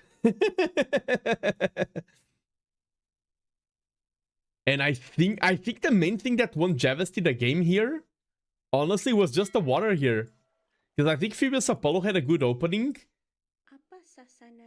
and everything, and he wasn't that punished by the late Castle Age timing. He managed to buy time, he had a good answer, great Knights raids. I think it was how long that fishing eco was working. I think that's the main thing that got Javesty this amazing Imperial Age timing, and then that snowballed into the lead. I think though this dog won him the game. Agreed. Nice, nice, nice. Even though I'm lower elo, I'm getting approved by the 1700s. I mean, I'm currently 1500, I've been 1600. I'm not that far beneath. Should have won in Castle Age with elephants even. True elephant could be a good play. I like to root against Javesty, but unfortunately he has style. I'm a caster, I have to root for everyone. That's how it goes, right? Let me go back to Captain's mode, update the draft.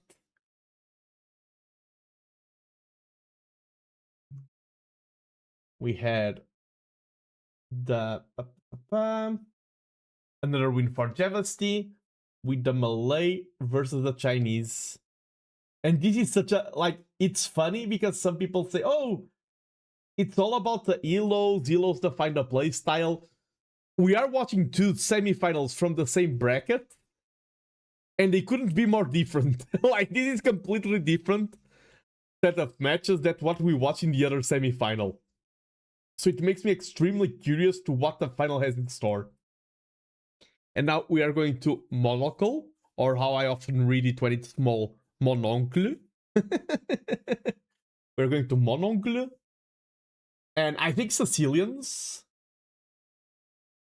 versus Goths. Let me open up. I want to see.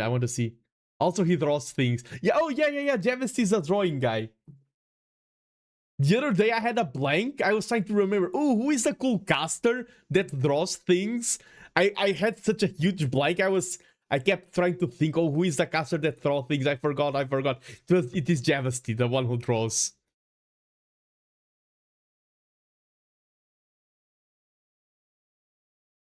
And let's hop on to match number 3. And it is the Sicilians versus the Goths. I am a professional caster. I do know. We have Phoebus Apollo in the blue color leading the Goths versus Javasty in the orange color leading the Sicilians. And Phoebus Apollo has his tournament life on the line right now. Once again, I do want to say, players who register for this tournament, especially at the highest bracket, a lot of them take it very seriously. I need to pay attention because we already have the Goths trying to go for the lane. Javasty goes for the defense. Is safe against the lane. The TCs, I really like the TCs being able to take down animals like this, because I feel like it's a very good type of defender's advantage. Need to be careful with the veil there. Laming some deer, it's like, okay, I can't get the boar. Let me get the deer at least. I think if these two goes late game, I prefer the Goths. But for the early game, I prefer the Sicilians. I think Sicilian, the donjons being able to defend the food here is really good. And we do see the lame. Is this scouted by... Oh, it's in the fog here! Oh. Oh, he wants to wall in the villager and completely take down the boar, but he's distracted, Phoebus Apollo. Oh no, oh no. No. Oh, oh! The enemy villager is here!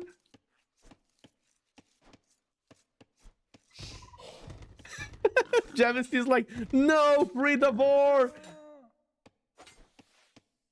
And brings all the villagers together the board. That was the... I mean...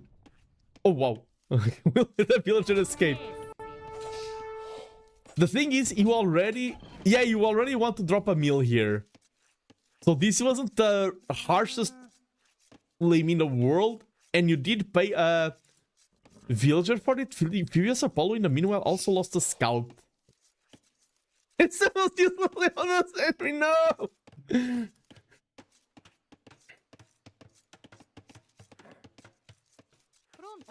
It is true that the effect is not that significant. And the thing is, a lot of laming also is about the mental damage. And Javasty is already winning 2-0. I feel like if this was the reverse, if Javasty was losing 2-0 and got that lame, even though there was no damage, he will be feeling shaken. But Javasty winning 2-0 is a great mental. And now he's going to grab the wild boar. No! The counter lame! It wasn't scouted yet! I think it was scouted, but it left a vision. Okay, let me check real quick. I don't often rewind. Oh, it was scouted. Okay, okay. He saw the boar getting lured away. Yeah, that's why he brought in the villager. That's brutal. That's absolutely brutal.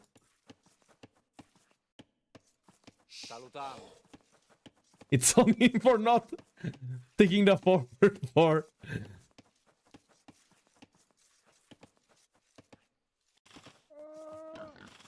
Man. And I mean, as the gods, like you're opening now. I mean, you don't have a lot of food here that you can grab still. But the mental damage. And that will delay your everything. And Sicilians are a really powerful civ as well. Like, if this goes to early battle, Sicilians will easily get a donjon out, start spamming sergeants. So much attention to boards on the map where they're really an afterthought. True! This is... Like, some maps are defined by the boards. This is not one of them. And Phoebus Apollo is not moving to the shorefish yet. Adds the barracks? That's a really early barracks. Adds barracks before a meal.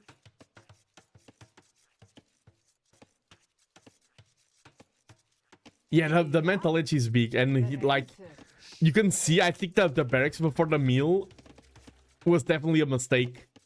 And it was because of the mental damage.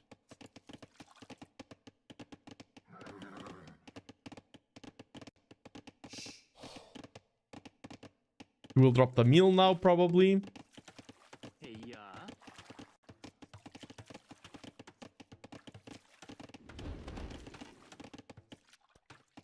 And we do see the first defensive dungeon being built. Oh, okay. Sorry. Probably I need to rechange. Playmobil turning Nando. No worries.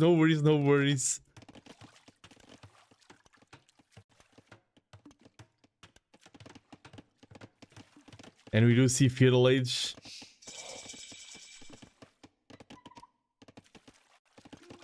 And GG's called. No, I think it is the play.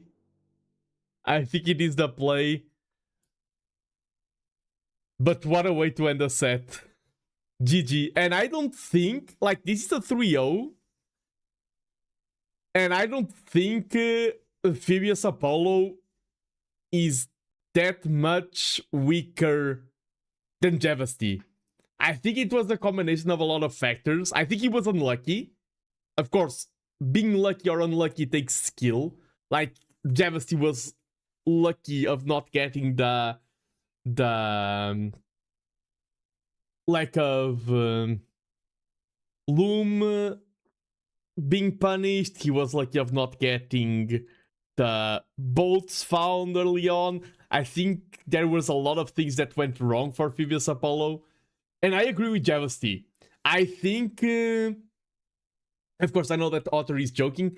I think you should always play to your max. I think showing pity to your opponent is the only, I mean, it's not the only way you can disrespect them, but it is one of the biggest disrespects. And I think, I don't know how often Phoebius Apollo and Javasty meet in tournaments, but I think probably some matches Phoebius Apollo may win. Today, Javasty was playing well overall, and Phoebius Apollo was a bit shaky.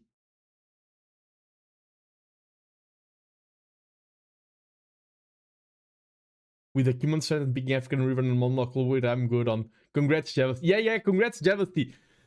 Yeah, Javasty versus Antimon. We now know the final. Let me see how their group stages were.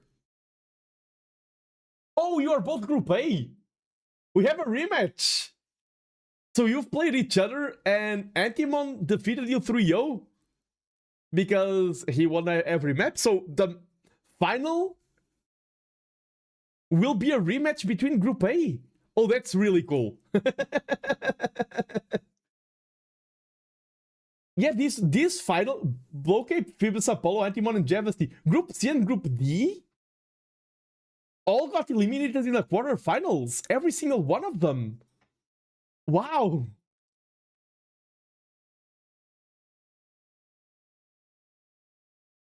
He told me afterwards that he tried to pick maps I'm bad at based on what I played before in the tournaments, but I picked maps so far based on funny strats I had in mind. That's a powerful thing as well. If you know that you can quote-unquote lose a set or lose a map, sometimes feeding fake info can be important. But yeah, we have a Group A rematch. Yeah, it's a rematch. Let's see if Antimon is going to be able to counter my FC heal fortitude a second time. So the group stage set doesn't matter. Gotcha. All my money is on Giraffe. Let's go. Now this is going to be a cool one. And it's like, I've cast both of you now. Javasty versus Antimon. That's going to be... Good luck, Javasty. It's going to be a tough one. It's gonna be a tough one. Anti is playing really well. You can check the previous semifinals. I think it's scheduled for the weekend, so I can't cast it live. even if another caster grabs it live, I'll probably grab it as a rec. I want to cast at least, I will check others, but at least the Obsidian final live, and now the Chromium final. They will play... Oh, it's not scheduled. Not scheduled yet, just confirmed. I mean, they are in chat, so... Yeah, okay, you're waiting to hear back. Okay. I'm excited for that. But now, I'm glad I took the option to cast both finals. Because if this one was as long as the first one, I don't think I would have enough endurance for it. But GG, well played. Congratulations, Javasty. Phoebus Apollo with her upset, but Javasty. And regardless, I say this for the other set, I'll say it for this set as well. Reaching the semifinals is already extremely honorable and merit-worthy. And reaching the finals, even if you lose the finals, just reaching them is a superb performance for one of these tournaments. Remember, you want to win the tournament, you are doing your best, or some people do more, others do less. Whenever you play an Age of Empires match, you want to win it, but your opponent also does want to win it. We are human versus human, player versus player. You want it, but so does your opponent, and if you reach the final, it means that out of 20 players, out of 20 people who put in the effort to reach it, you are one of the top 2. Oh, we can talk about that. Yes. We'll talk about that. For sure. Now, let me see who can I raid. Let me go back to this scene. It's a better representation of what this stream just was.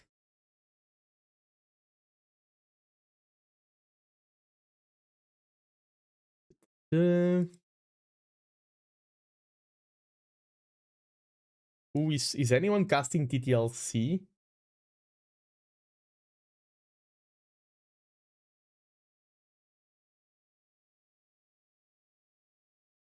I don't think so.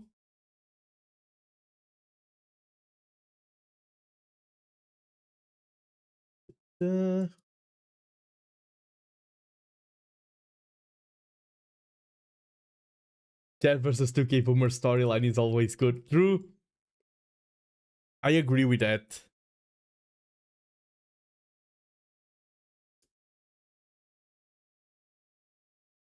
So weird to see my name.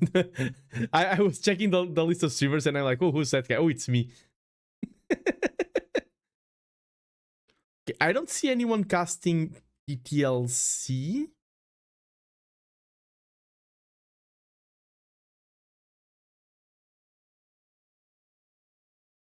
I mean, I want to keep you in the Age of Empires scene. I think because I see a lot of people who I don't know, and I'm always afraid of, okay, is this a cool person? Is this not a cool person? Ooh.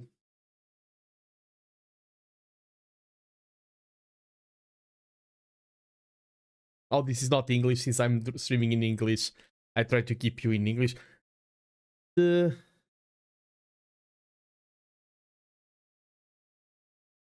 Nobody online I have a really strong feeling. True, I could raid into Addictive Me, but he isn't streaming Age of Empires. That's the main... Even Harry isn't streaming Age of Empires. The Warcraft 3 arc is fun.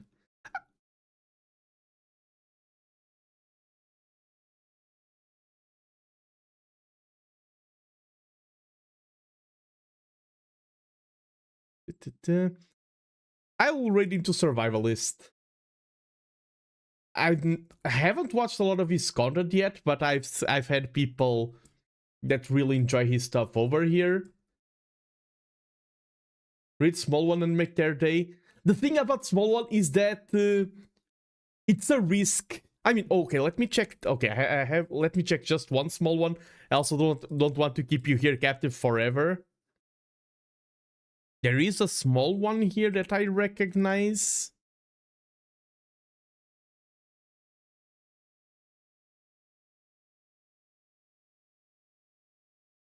Yeah, I will raid because I've seen them. I think I've seen them over on Masmorra's stuff and on Mem stuff. I will raid Emma Stonewall.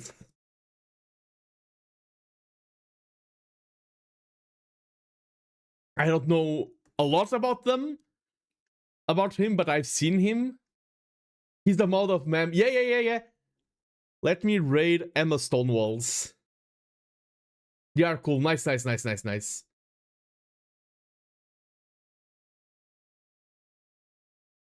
send you over there. I think I struggle a little bit. I'm very self-aware when it comes to raiding. I think a lot of people don't.